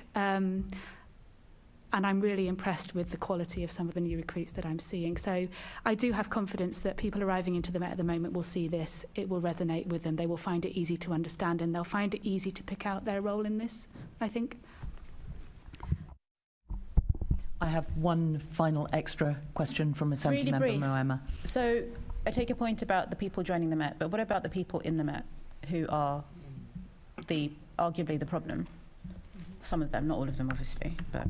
So I was going to come back to supplement what Helen said, which is, so I'm going to get really tactical here, around the importance of PDRs, the importance of one-to-ones, having quality conversations, supervisors to the people they're supervising, and having a suite of objectives, which I think is, this sounds like really boring detail, but actually I think it's really important for people who work for an organisation to have objectives that link into the strategy, and that I think has been a bit of a weakness for the Met. So there's the leadership piece that Helen mentioned before. I think it's really important that supervisors and leaders understand that they must have those quality conversations with their staff, that they must have a PDR, and that they must have objectives, because if they don't have objectives that link with the strategy, then of course they're not going to know how they are contributing to a strategy to make the Met that we want it to be. So it's just one little thing which I think is really, really important, that sets the bar so that people understand, if I'm contributing my bit, what does it mean? When I walk out the station, do I go left or right? And they're not going to know that unless they've got some very clear PDRs that link in with a new strategy. And I think that's very important. And may I just add to that? We haven't sort of fully pulled out the new principles. We haven't had principles described exactly like this in the Met before, and they're in the plan. And we're being obliged quite properly by our senior leaders to only make decisions that you can properly say can be tested against these 5 principles, sorry. And we need to make sure that at every level, I'll get them right, at every level our inspectors, our sergeants know that whatever they're tasking their teams with, if it doesn't meet this endeavour, then it's not, quite frankly, worth doing. And so the communities first, frontline focused, inclusive, collaborative, and finally precise. Those are the principles. We never really had a set of those to work to before in quite this this simple, easy to understand way. And we haven't really talked about the precise bit much, but that's a really important part of this. So spend your resources where you'll know you're going to have an impact and understand your problems in detail, using all of the science and all of the digital and data and analysts that you can to make sure that you're deploying resources. And so I thought it was quite nice to almost not quite finish, but finish on those, a reminder of those principles. They're starting to really be something I talk about often, all of the time, and I'm almost quite surprised by how right they are for how things feel at the moment to improve. Sorry, if I might, just a final thing from me, which is around the importance of procedural justice. So that's most definitely something that is now being amplified and emphasised within the Met. And I think it's really important for our staff to understand that we treat procedural justice both within our communities, within the Met, but also outward facing to our communities. Without procedural justice, I don't think people will feel that they are wedded to the organisation, and without that, we're not going to be able to change culture. So that's just, I'm very enthused about procedural justice, and it's something that I'm really, really serious about. And we have recently spoken at a senior level, haven't we, around the importance of that and making sure that percolates through the organisation. Chair, sorry, it's not a question. It is literally just to back what Dr. Heydari, Commander Heydari, has just said. I was lucky enough yesterday, so Lambeth has one of the pilot studies for precise stop and search, and I asked to do the training with the officers yesterday, and I was very pleased to be there, and that was an absolute, procedural justice was an absolute key element to that, so I can attest to how much that's been emphasised in the Met. Thank you. Fantastic. I just want to say the point about precision, that is definitely something that we are very interested to find out more about, in the use of data, the detection of the 100 worst predators, exactly how that will work and make a difference. So we will very much definitely be coming back to that. I just want to thank all of you for your insights today. It has been a really, really helpful session, and you've given us a lot of understanding about how this new Met plan for London can work, can go forward, and also the importance of that partnership working, and that idea that the Met can't do it on its own, and the part that everyone needs to play. And I think I was actually reflecting on what London learned during COVID about working together, that actually maybe there are lessons from there about that kind of pulling together of different partners in terms of making this transformation of the Met and the experience that Londoners have of being policed, and getting to that point where trust and confidence is rebuilt, and that important consent to policing is kind of reaffirmed or put back in place across London.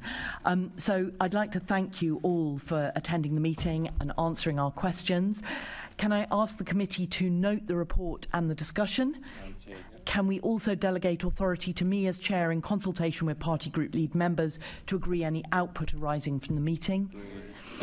Can I ask the committee to note the work programme for the 23-24 Assembly year? The next meeting of the committee is scheduled to take place on Wednesday the 6th of September at 10 o'clock in the chamber here at City Hall. I have no other urgent business, so that concludes today's meeting. Thank you.